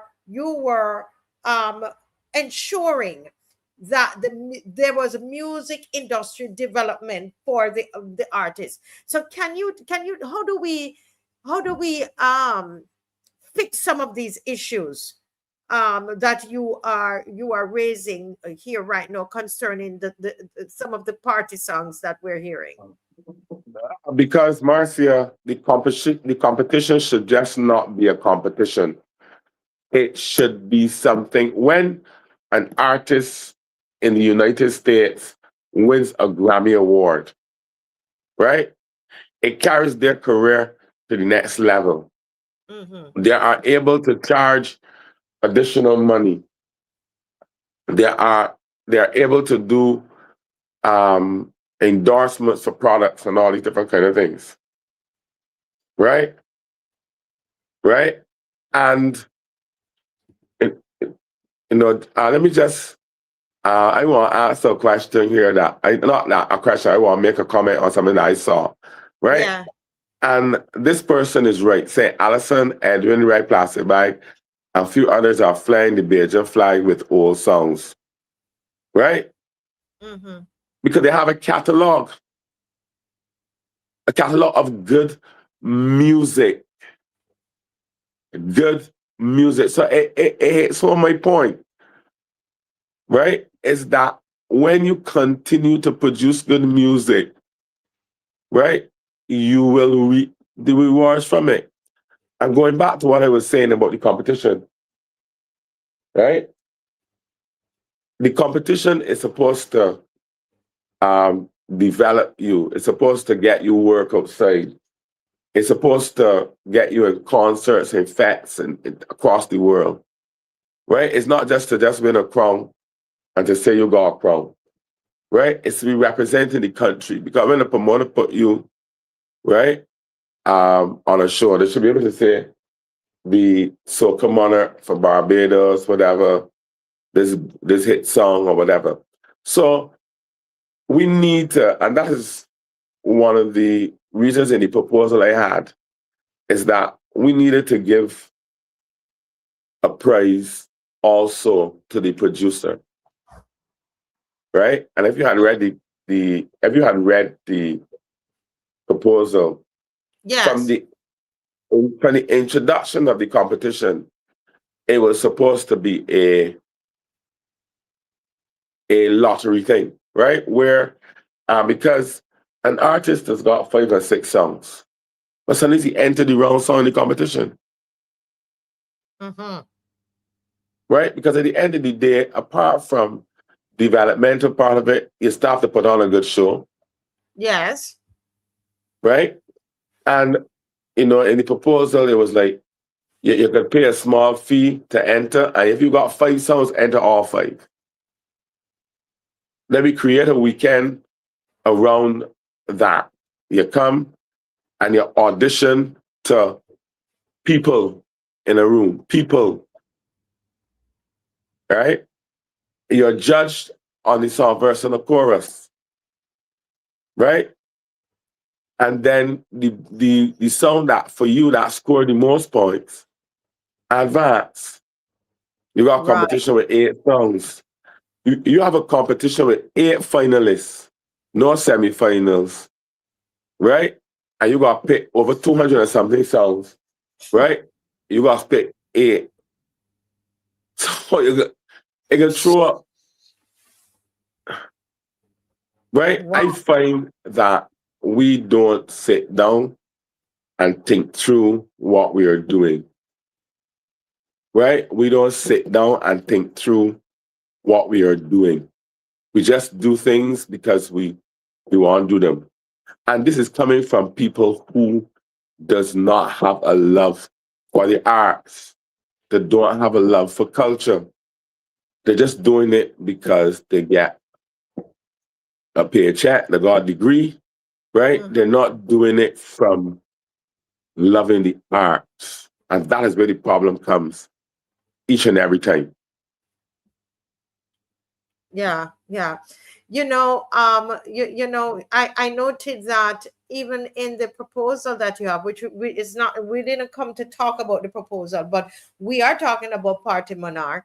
And I noted that you even had a prize for songwriter, the best songwriter. And I'm because you see, I'm talking about the proposal because I want people to know, Dwayne, that you are not just sitting down criticizing, that you have made these suggestions to the people who make the decisions. You have made your an entire Marcia, they ignored every time, right? They ignored every time.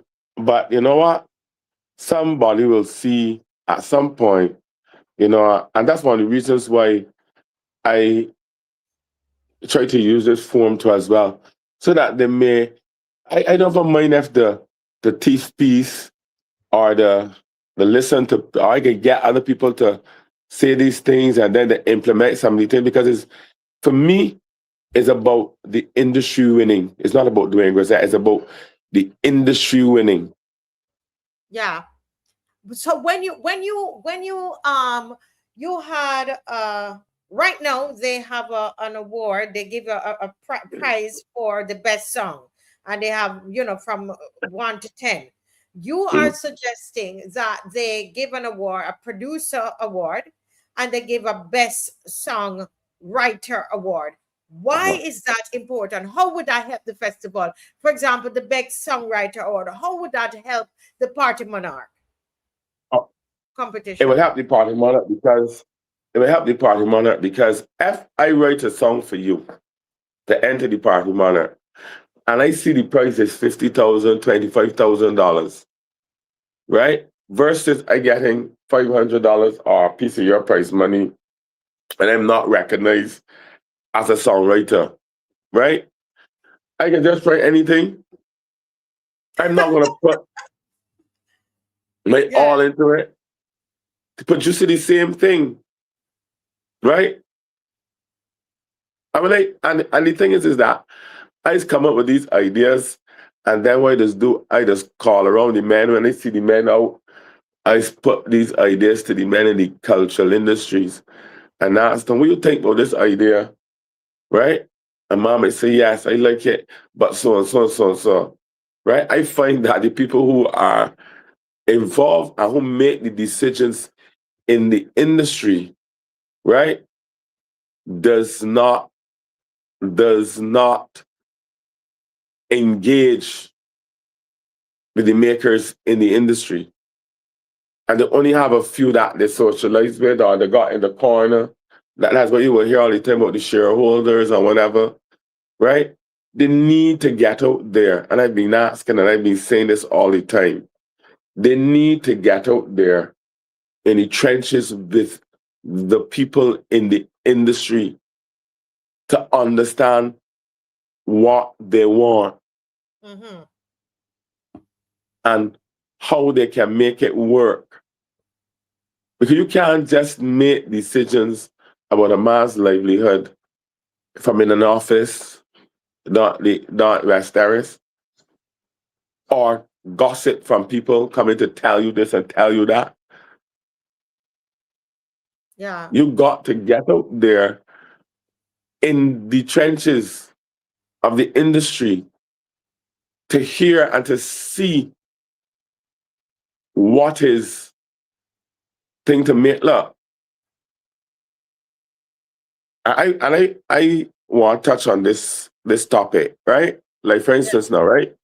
The government has said that they're moving the finals to the Carifesta House, right? I was at the Carifesta House on Saturday for the Junior Monarch, right? Yes. Mind you, I buy my ticket. I bought my ticket because when I got to say what I got to say, right? Nobody can fraud with me. Right? Because the minister would have instructed Miss Roberts, right, to invite me as a consultant in the ministry, and she refused. She sent me general admission tickets, so I didn't use them. Right? I bought my own ticket because nobody can say when I gotta say what I gotta say. Or I invite he, right, to the thing. He come, no. I bought my ticket like the rest of patrons, right? So you're saying up until now, they're not using you as a consultant? Everybody could take the opinion from it, right? But everybody can take the opinion. Nobody don't see me involved in nothing. Everything I send is never acknowledged. No, I can't say that. The PS is acknowledged receipt, but nobody gets back to me on them, right? Okay. They're saying it will change. They're saying it will change, but I gotta watch and see. Now that there's a new minister, they're saying that it will change, but I will watch and I will see. Right? I will wait and see. But I went to the juniors competition. Yeah. Right? And there were so many things that were wrong in that venue.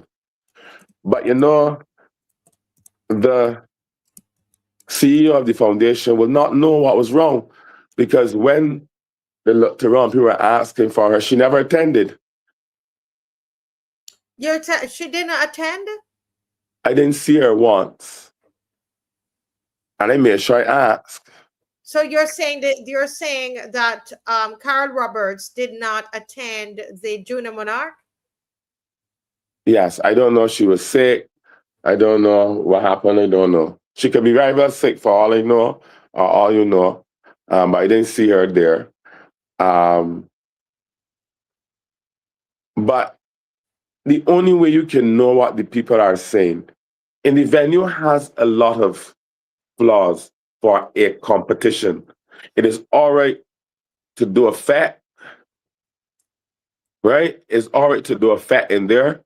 When people intoxicated, they don't want to care about we're coming off the stage that kind of way, right? But to have a competition where you're being judged off a rendition and all these different kind of categories, the sound system has to be of some sort of quality. The acoustics in the place has to be right, right? And so somebody was just joining. I'm deliberately interrupting because I see people are joining. Dwayne is giving his opinion on the relocation of the Courtesy Garage Pick of the Crop finals. It's going to be relocated. Dave, if you could put this up on the screen for me, it's in your WhatsApp. It's going to be relocated to the Carifesta. It's called the Carifesta House in Waterford, St. Michael. And this is due to the state service of Thanksgiving for Barbados' national hero, the Right Excellent Sir Garfield Sobers. Which is going to be on Wednesday, July 29th. And so they are moving the Pick of the Crop finals because it's too close to the finals and in terms of preparing, which I can understand that. Marcia. Yes, it will now be hosted at Carifesta House on Friday, July 31st, 2026. And Dwayne is saying that he does not believe the place is suitable. Continue, Dwayne. Marcia, I heard you said something there just now about it is feasible. It sounds feasible in terms of because of the production and stuff like that, right? No, what I was saying, it makes sense because the time for them to probably switch over, because they're now going to have the funeral, the state service, and then in order to they're saying that it's not enough time to switch to a competition, so that's why they have to move. Marcia, I suggested this, that they move the finals to the Sunday. Let me explain to you why. First thing first, I would have heard that they would have said that because they have a cricket match the Thursday, right? Mm-hmm. If they didn't have the funeral of the late, the Honorable, the Right Excellent Sir Garfield Sobers, right? If he did not die, they would have still had the cricket match the Thursday. Well, yeah. If they had the cricket match the Thursday, they would have come to you then and say they can't have the finals on the Friday because they don't have enough time to prepare. Make it make sense, Marcia. So you're saying that the cricket match was always there on the Thursday?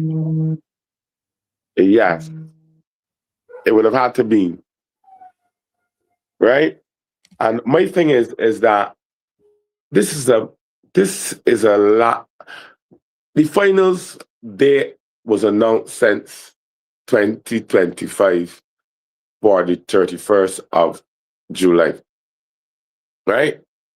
When I spoke to some of the artists and some of the managers and things today, right? I'm not getting into whether the Shabari, the national hero, Wednesday next week, the Wednesday the next week, right? It's up to them, right? Because whatever you say, the government will do whatever it wants to do, right? But what I'm saying is that first thing first, before, I always used to say that they give the Calypsonians in the Pick of the Crop finals too much a short space of time, right? a short space of time between when the announcements are made to the finals. A week. A week is ridiculous, in my opinion. Right? So I say this is a good opportunity to put the final, give the Calypsonians more time. You still have Friday and Saturday to get the venue ready for Sunday. You can have these technical and sound check and everything the Saturday. Right? When I heard, and I know about events, so when I heard that the finals can't take place because of the cricket match. So why the cricket match can't play on a different cricket field, but that's how they treat the artists. The cricket match is in honor of Sir Garfield Sobers. I don't know.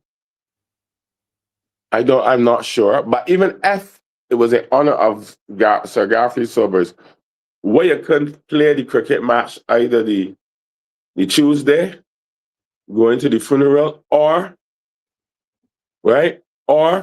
you can do the cricket match after the funeral. It would be like, when we have funerals, people that say this have a wake.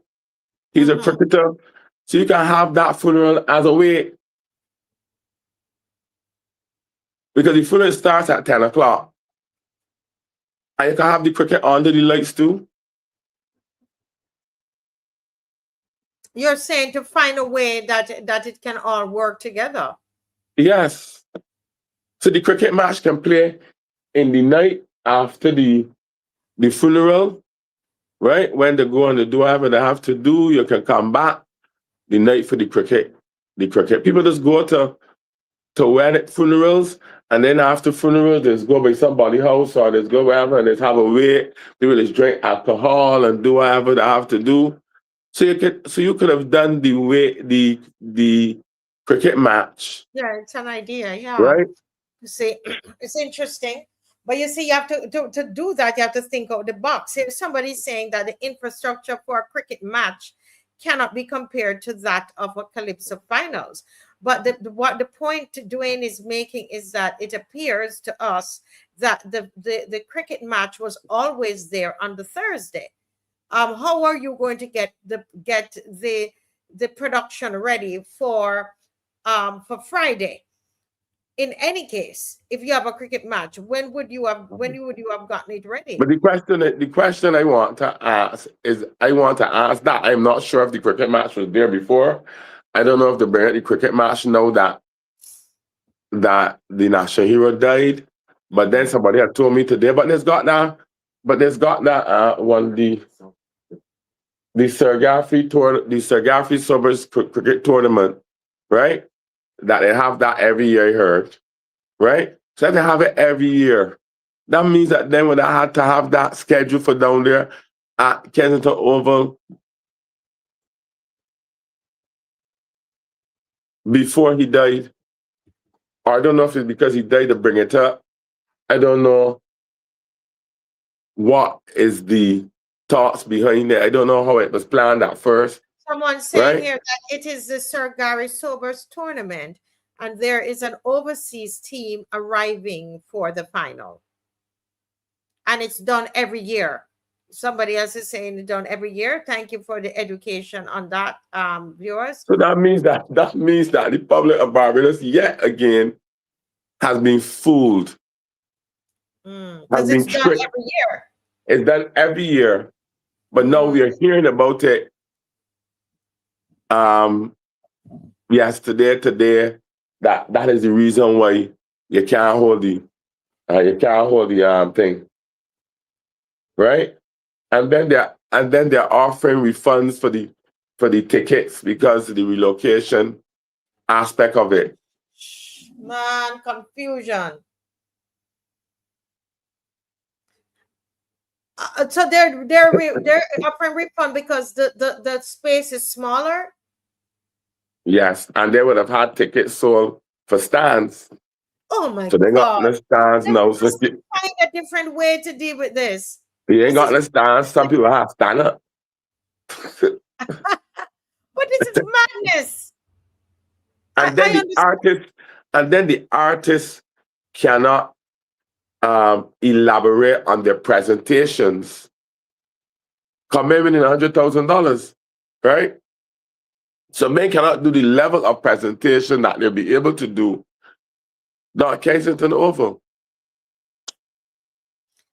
The thing is this, That's the house. can I just say something? The interesting thing, about productions. I do productions, you do productions. You have to be able to pivot. You have to be able to change. Things happen, and you're gonna have to be able to look at the look at everything that is before you and all the variables. What is fixed? What is variable? What you can play with, right? And when you are at the position where you will now have to give people back money because they pay for stand, they pay to be in a stand, you realize you're bringing more confusion on yourself. Change the date and keep your venue. You have less things to change unless Kensington is not available any other day. Do you understand what I mean? But the Sunday before crop over would have been an excellent day, right? You might lost one or two people who may not want to come because of right? But it is more viable. You get what you want. The people get a good venue, right? You're gonna lose more going at Carfesta House. I don't understand, because I mean, if somebody's saying here that Tanisha asking, so wait, these people don't discuss these planning issues with nobody else but themselves. No, but what I'm saying is, I didn't hear that. Somebody asking, how do they sit down and actually have these discussions? Because you have to look at what you need. What if you move this? What is going to happen, and what will cause the least interruption? Listen. Yeah. I was told from one of the tech managers this morning that they got a text this morning speaking about it, and before the calculator hears them hear it on the radio, right? Nobody had an input from them, nothing. We have to stop this. Somebody's asking here if persons are coming from overseas. I figured so, Angela. And I think what Dwayne is saying, which makes sense, and not because he's on here, I'm saying it, but I am thinking, if you think about it, it makes sense. Because now people have bought tickets already for particular stands. At Carfesta House, you don't have that. Now to go through the administrative, the whole thing of giving back money, returning money, and it's a smaller place. And if it was me and the artists would be in agreement with it, I'd keep the venue, but change the date. That if it's possible, because you will have less. All you're changing is a date. You will have less disruption. And if you're doing a cricket match and it's on a Thursday, you can move in as soon as the cricket match is finished. You can move in and start doing what you have to do. Or the stage can be where the stage is normally put. It is not really on the field. The majority of the stage is normally on the car park area, where it's got the party stand kind of thing, right? So they could have set up the stage on the party stand, and they normally do, and it's only the front parts and all that you would have to then bring in the Thursday and the Friday and the Saturday. You would have to think, but you can start setting up. Thing it can be done. Yeah, but I mean, are they going to have a stage for the funeral? I would imagine, but probably that might be set up as a separate place. They probably set up the stage on the field for the funeral. And then they move it. So that stage then could have been moved to where the pick of the crop would be. Move the stage there while and you still have there's something else is going on. Somebody is saying here, Roger was saying that work was going on there for weeks. And in preparation for this, they believe that they just want to get to Carfesta House to prove a point. But the work was going on there because I was shocked when I was saying, well, it's not even a year good that they did that venue because it was done for Carfesta last year. So what kind of work and how this thing mash up so fast? We ain't had a hurricane, we ain't had nothing, but the thing mashed up already. That means that from the beginning of time, it was done badly. This is bad, always bad planning and bad execution, right? Because how could you build a venue like that, right? And all November last year, the venue was in a state. Yeah. Right? But and you then, went there. And then, Your thoughts, sorry. And then to imagine that you went overrun for the Carifesta by millions and millions of dollars, but two venues that you were using for purpose for the arts, one is not finished and one is not even started because I don't the biscuit box up at Newton, that ain't finished. The only thing about that is it got a good car park. And I don't know if the car park got potholes already, right? But this is madness. Madness, madness, madness. Poor planning and waste of taxpayers' money. And the problem you have the right people in the wrong jobs or the wrong people in the right jobs. Because these people are just taking, and you know what is the taxpayers' money, so nobody in care. It's not a cent, it's coming out of their pockets. If these people had to pay this money out of their own pockets, a lot of things will be done with sense. I'm sorry, but it is bad planning. Yeah. Something there has to be something else that we don't know about, because this is not making when you told me that they have to get they have to return people would have paid. I make it up. Go on social media and you will see that I have a thing out there saying that people will get back who want a full refund will get back a full refund, and who wants and for the if they change the price of the tickets, you will get back the difference in the price. What? They gave themselves so much administrative work. That's going to be messy. However you look at it, it's going to be messy. I am telling you, Dwayne. That's like leave that like that's like who came up with these ideas? It's just bad management. Marcia, I got an interesting question I need to ask.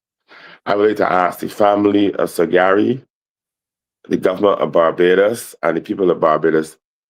Is Sagari the type of man that will want all of this confusion and negative energy around his departure? Ask the Marcia, question again. Ask the question again. I'm asking if Sir Gary, right, is the type of man that would have rejoiced and be happy about this kind of confusion and bacchanal and all kind of things surrounding his departure. Maybe I think that me people could say it so because it says bacchanal, but right? But I don't believe that Sir Gary would want this kind of behavior and this kind of confusion around his departure. Do you really think that? Where the people are responding, if people say that's a good question, because I am, you don't want to criticize everything that people are doing, that the government is doing, and if they want to do it before crop over, well, fine. I thought it would have been before, but that's their decision. If they want to do it at that time, I don't have a problem with it. That's the time they want to do it. My thing is, what I'm questioning is just is how they're doing it, and why are you creating so much disruption? Why is it necessary to do it on that day? I mean, we already have Knight's, her funeral is on the 28th. Margaret Knight's funeral is on the 28th. This is the former Prime Minister's mother. And then you have Gary Sobers on the 29th. Why? I mean, you of course you can't compare Margaret Knight and Gary Sobers, but my goodness, these are public figures. Why would you want it so close to each other? But you can't class Margaret Knight in the same breath as Sir Gary, right? But I believe that, and then you have a lot of the reason why I'm saying they could shift the date. A lot of the police officers who may play in the police band for the official ceremony and all kind of thing are in the festival band, right? Even to take them away from that, you still have a lot of the service providers who are actually going to be involved around this. So then some of them may have to take some equipment from Kensington and carry them all up by Carrie Festa House. When they could stay in one geographical space and do everything there, but just move the date. It's more logical. It gives the Calypsonians more time, right? It gives everybody a little bit more time. We have people who would have been coming in for the Friday finals, but I don't think nobody can come in for the finals on Friday and leave Saturday or Sunday. They probably will stay till the Monday or the Tuesday, right?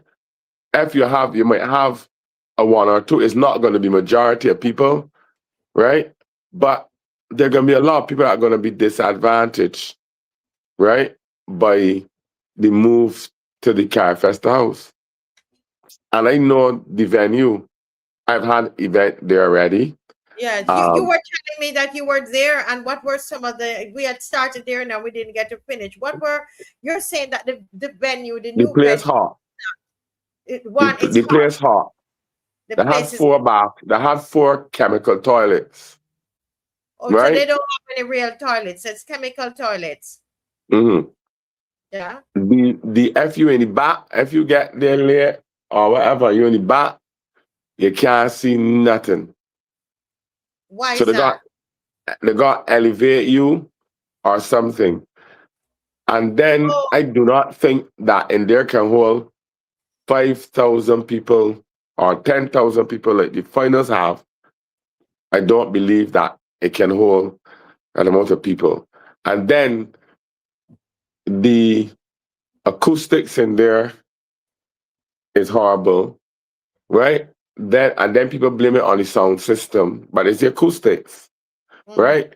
Then the stage was too low. So if you take care of the problem, I have suggested that if you're gonna put the people in there, you're gonna got to do something like bleachers or something in the back, and you're gonna do like some elevated spaces at the back so that people can then see, right?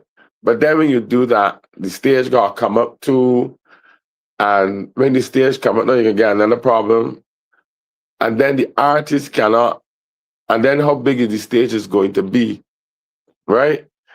And the artist is like to do a whole set of production. You can't do the production that you can do at Kensington in there.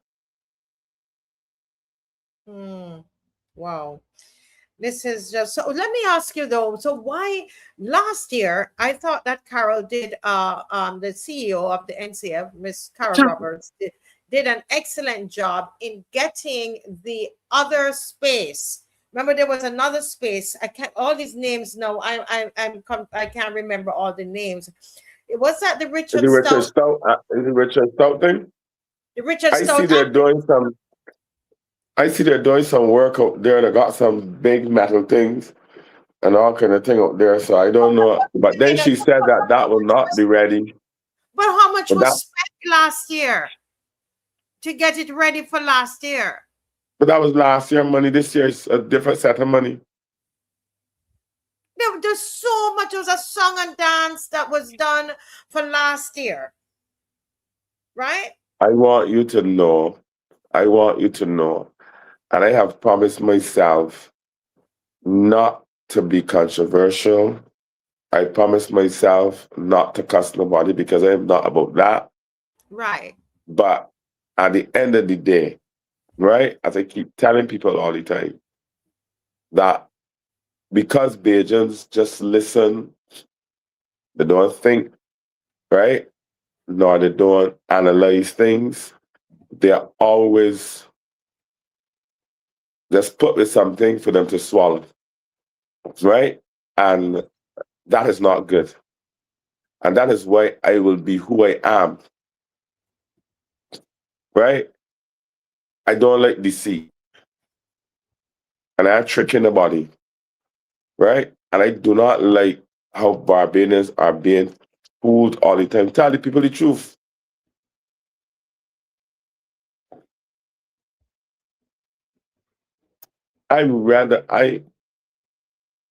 Right?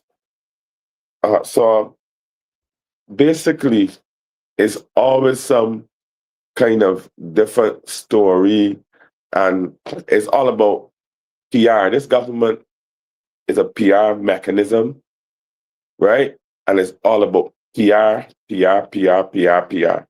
Like, for instance, I would like to see the real numbers for Party Monarch for tickets that were actually bought, not the tickets that were given away. Because tons of tickets were given away so they could go a crowd, so they could say it was a success. Yeah, I have some information here where I actually have the numbers. I haven't done it yet. I haven't said it yet, but I worked out the numbers. I didn't prepare how many tickets were given away through the MPs. That is what is being alleged, that the tickets were given to the MPs to give to their constituencies. So I don't mind you giving no tickets. So I don't understand, and I believe that we should always be honest. And I always believe that honesty is the best policy. Yeah. Right? And we always, we can make mistakes. Nobody in life is perfect. For God. Right? But when we make mistakes, we need to own up to the mistakes. We need to also put the right people in the right jobs. We have people who are very, very knowledgeable and qualified in knowing the industry, right? They got a lot of people in the industry who are willing to come and give to the industry, right? And we always push these people aside for the brand name people. I find that this government like brand name people, like all people is like brand name clothes and shoes, Yeah. right? We like too much brand name people as opposed to people who knows what is happening, what is going on, and who is vested, right, in the thing. Yes. You believe that it's 4 minutes past 10, but we're doing a series of these because you're gonna have to come back. You're gonna have to come. We need to book you for next week, Wednesday, to see what, because we got to know after crop over, after the pick of the crop, we're gonna have to figure something out, all right? Because we haven't scratched the surface yet. I really love the segment as we were talking about the music and the content and the songwriting, and there's so much that we were able to discuss this evening. But I look at the time, I couldn't believe it. I got caught up in the conversation. It's 7 minutes after 10, Dwayne. I got his messages on my phone telling me be careful. I don't have to be careful of anything, right? Because No, I because speak you the didn't truth. do anything. You did not. You were speaking about the festival. No, but I look, I am guided by God, right? I might curse and stuff like that, but I just try to live I got my own faults, right? But I just live my truth, right? And if I can get shoot in my head or bullied or something because I'm speaking the truth, so help me God. So where did that come from now? What are they telling you to be afraid of? Somebody's gonna hurt you? No. That's just people that are concerned about me and people that are concerned about me and know how these people operate. So right? they're thinking that somebody will hurt you, like physically hurt you? They might. We never know. Wow, what a country we're living in. We sat here and we had such a great They cut conversation. off my head. They cut off my head. They cut off my head. Not physically cut off my head, but they were trying to put more stumbling blocks and blockage in my path. But God, tell those people, but God, you're here, you're still here. Right? And then they have cases where, I'm told to behave. If we can meet with you, behave. But if you want me to stop talking and you want me to help, right? Don't tell me about behave and thing and make false promises. Now you only want me to not tell the people the truth. Right? And all I've asked to do was to help the process. That's all I'm asking to do. I am asking to carry the budget to 35 million. I am asking to thief the money. I am asking to give nobody no jobs to get the cutbacks. Nothing like that. Any cutbacks and savings, it got to be either for the government or to help the artists. Right? It's not for my personal gain. And that is why God does bless me. God has blessed me every way, every time. And I will return the blessings that God gave me to people. I will always do it each and every time. Amen. Right? Amen. And you can do me what you like. You can say what you like about me. I got friends that say, this body do you this and say this about you, but you still help them. You know what I tell them? I can stop them from letting God give me the blessings He has in store for me. It will never happen. Never happen. I love it. I love it. So listen, we have to continue this. I believe I tell you this all the time, folks. If you ever saw this proposal that Dwayne did, I read it. I read it 2 times. Okay, so I can speak with Dwayne, and I've written proposals for the films that I do, for grants, for all kinds of things, and it's very well written. And what I loved about it more than anything else is the fact that you were going after development I reached out to you about Mar- the proposal after I read it. So Marcia, Marcia, I have number of proposals. I am going to roll out. I'm going to roll out a project that I wrote the Prime Minister about since 2018 when we won the government, right? To help push the artists overseas, right? And to get their music played and promoted and all that, right? When I first wrote the proposal, it was to bring John Ruick, right?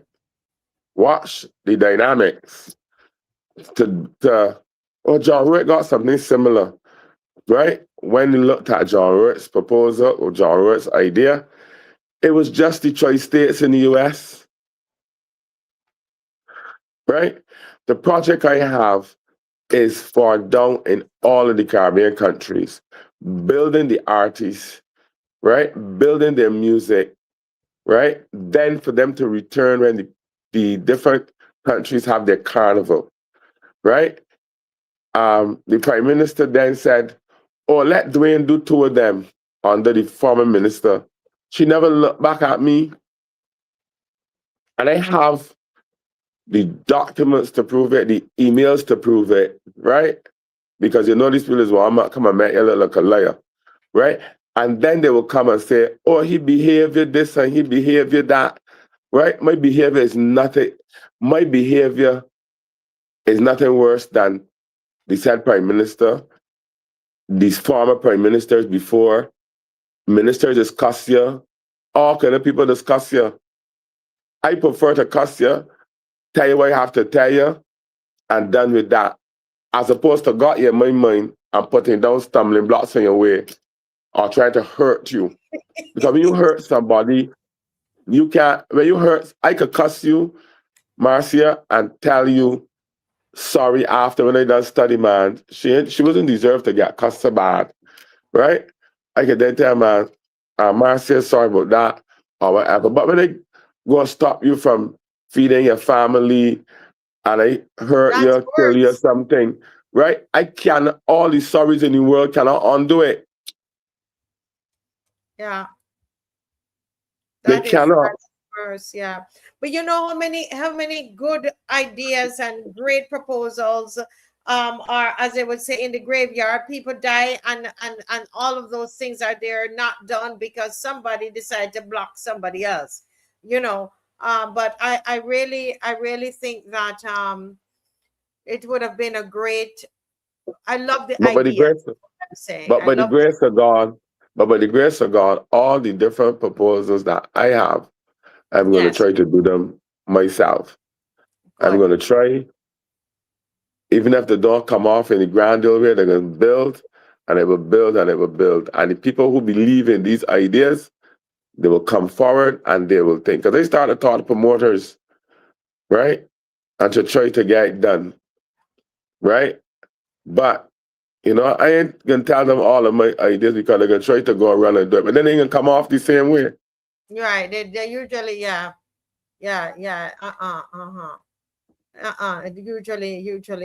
I want to, as we're closing, I just want to say this. Just Dwayne said it at the beginning when he started to talk about it, and I reiterated it. I just wanna repeat this, that we are not whatever day you want to do the funeral, the state service, that's the family's prerogative, that's the government, because they might have family constraints. That's not what we are discussing.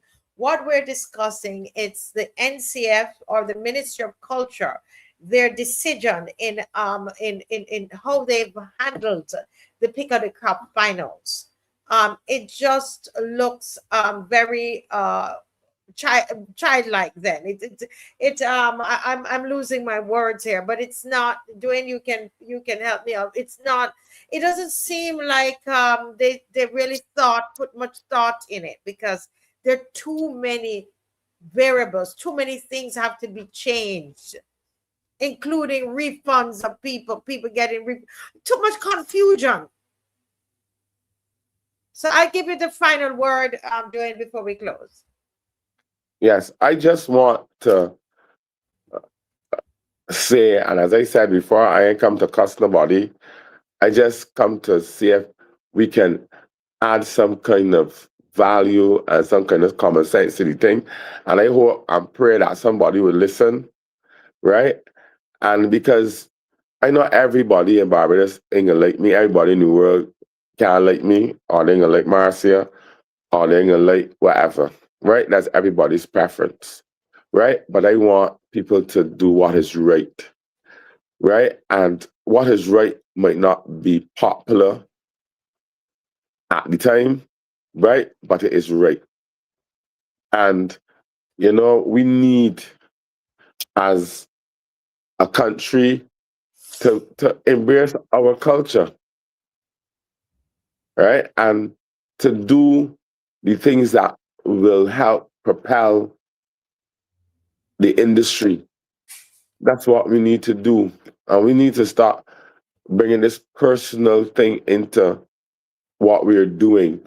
Because I don't like Marcia, I don't like this body, right? Because at the end of the day, if Carl Roberts don't like me, right? And I don't have to like nobody that don't like me. If you don't like me, I don't have to like you, right? But if I have to do something for my country, Barbados, and for the artists that who I grew up with, right? I'm going to do it. I just pull my own, the money that the government does give me, I just take it, I just invest it back in the artists in this country, right? I just do that because I believe in the importance of the artists being able to develop in this country. I've took my own money and gave a numerous contestants in the Junior Monarch, and I was of the opinion, because my name was on it, they may call some of the contestant sponsors, because it's about Dwayne. So Dwayne Grazette name getting called for sponsoring. So like when some people got it down inside, they may see it, they call it. But then the next ones that they call, I would have helped 3 or 4 in the first category, training next. Only 1 or 2 call, right? All And these kind of things that they do to me. You've been helping young artists forever. From I know Forever. you. So it's not now. I pay to help record songs. I pay for help with the presentations. Not only pay, but give ideas of concepts for the presentations and all these different kind of things. I don't just talk this thing because I want to talk it. I just put my money where my mouth is too as well. And I don't do it because I want a $10 for off the people fare or off the people performance. Yeah, you're helping them.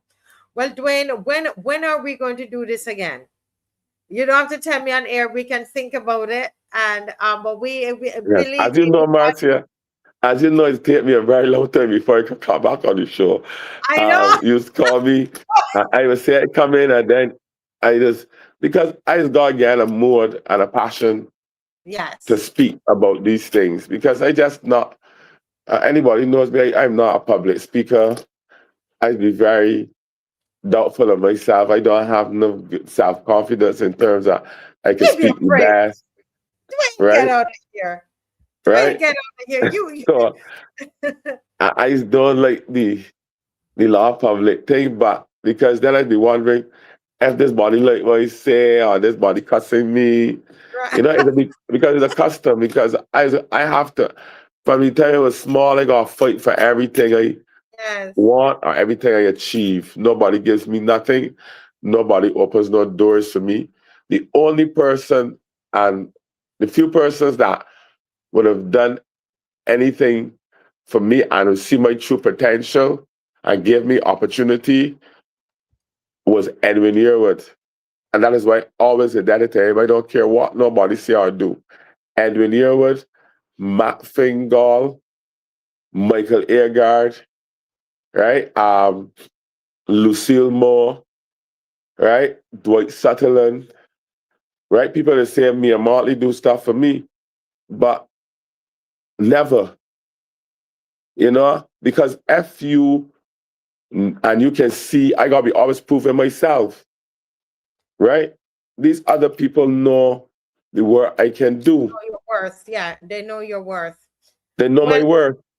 And my worth is not about FI, because what I find about this government, right? And about this government and the leader of this government is not about competency. It's not about competency, it's about obediency.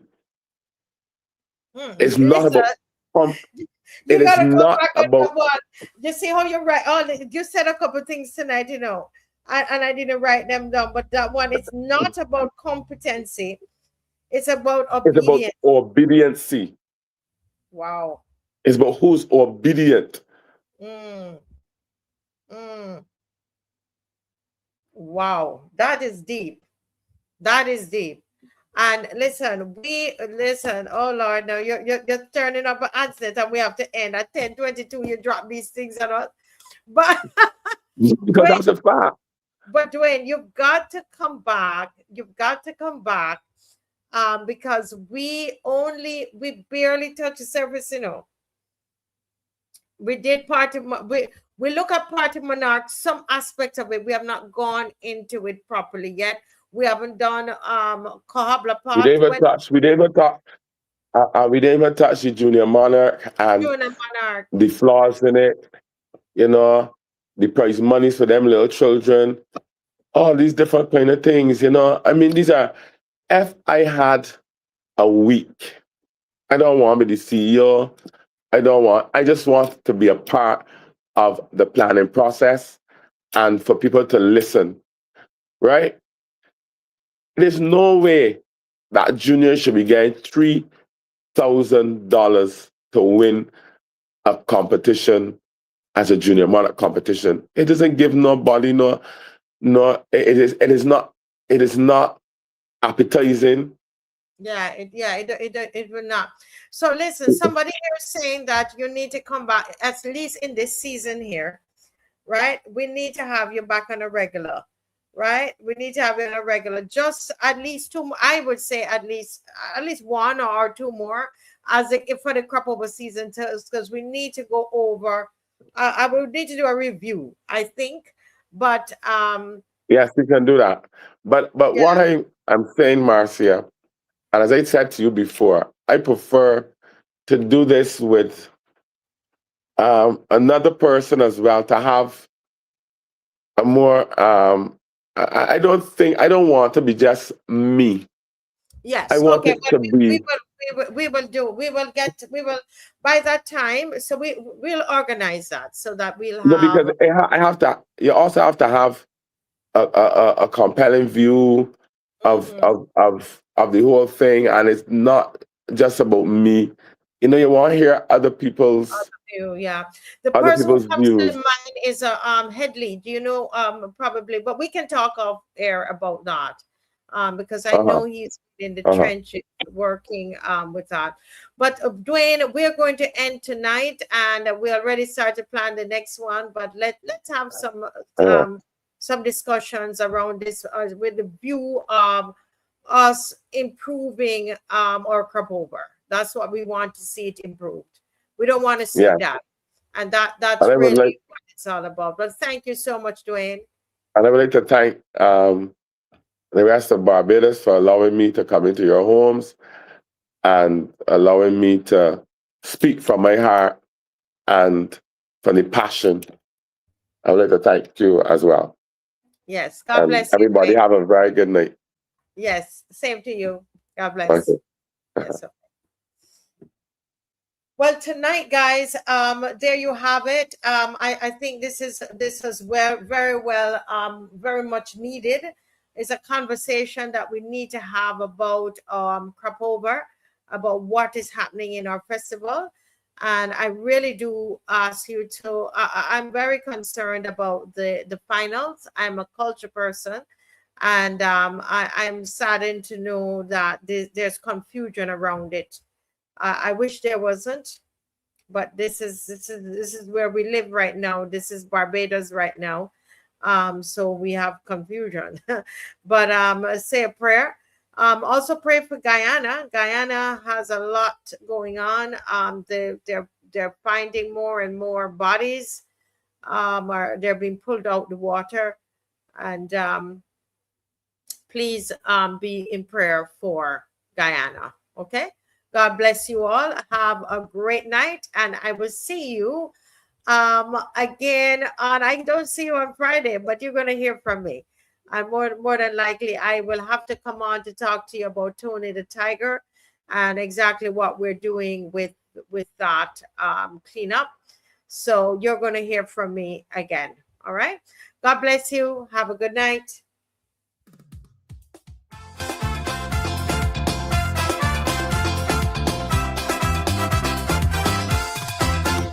Well, the preacher tell me, teacher tell me, everybody used to tell me that anytime you want a song impressive. And my mother tell me, father tell me, even my grandmother tell me, you got to learn to be expressive. Anytime you want to show your potential, proper English and national language is essential. Check out to the land, and you could search all over. Nobody could talk like me. And when you come and ask she about crime in this country, she say we need stronger communities. And when you come and ask she about carry community, she say you're going Guyana with Sheffer ID. Gambler get vexed, gambler start a ball. Then kidnap a man, they could do that to Winston Hall. Just like Ninja Man, me said they had to have a warrant in hand, so it was no kidnapping at all. And you're gonna talk like me, speak like me, show the world you coulda do it like she. Talk like me, speak like me, show the world you coulda do it like she. And you gotta show them how you could run a country.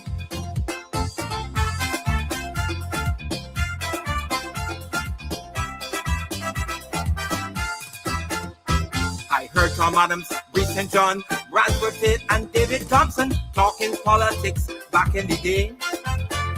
I remember Billy, remember Sleepy, Eric Seeley, and Don Blackman calling big words got people amazed.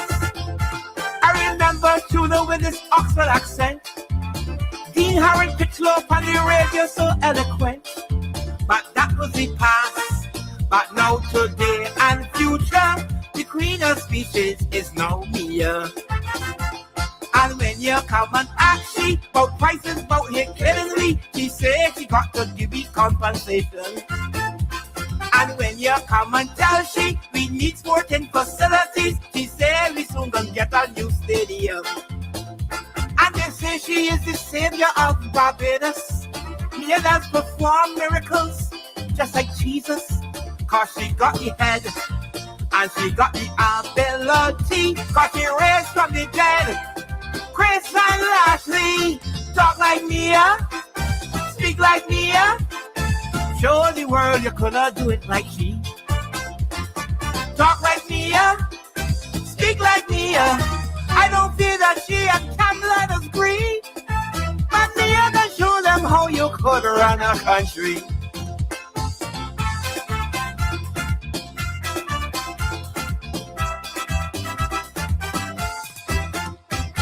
People balling, people crawling, complaining that me are borrowing millions from agencies right and left. People grumbling, some mumbling, some even finger pointing. Look, she gone back to the IMF. And they complaining again and again. How every minute, look at me up in a plane. But she fight to UN and put down a speech on world stage. And had Netanyahu and Trump in a rage. And when them come and ask she about the state of the economy, she said billions in oil found offshore.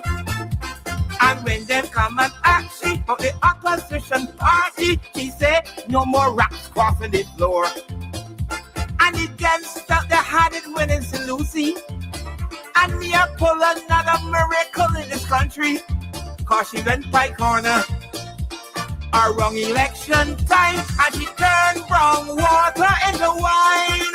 Man, you gotta talk like me, speak like me, show the world you couldn't do it like she. Talk like me, speak like me, a man who was a die-hard DLP. Tell me you love with she from the age of 30.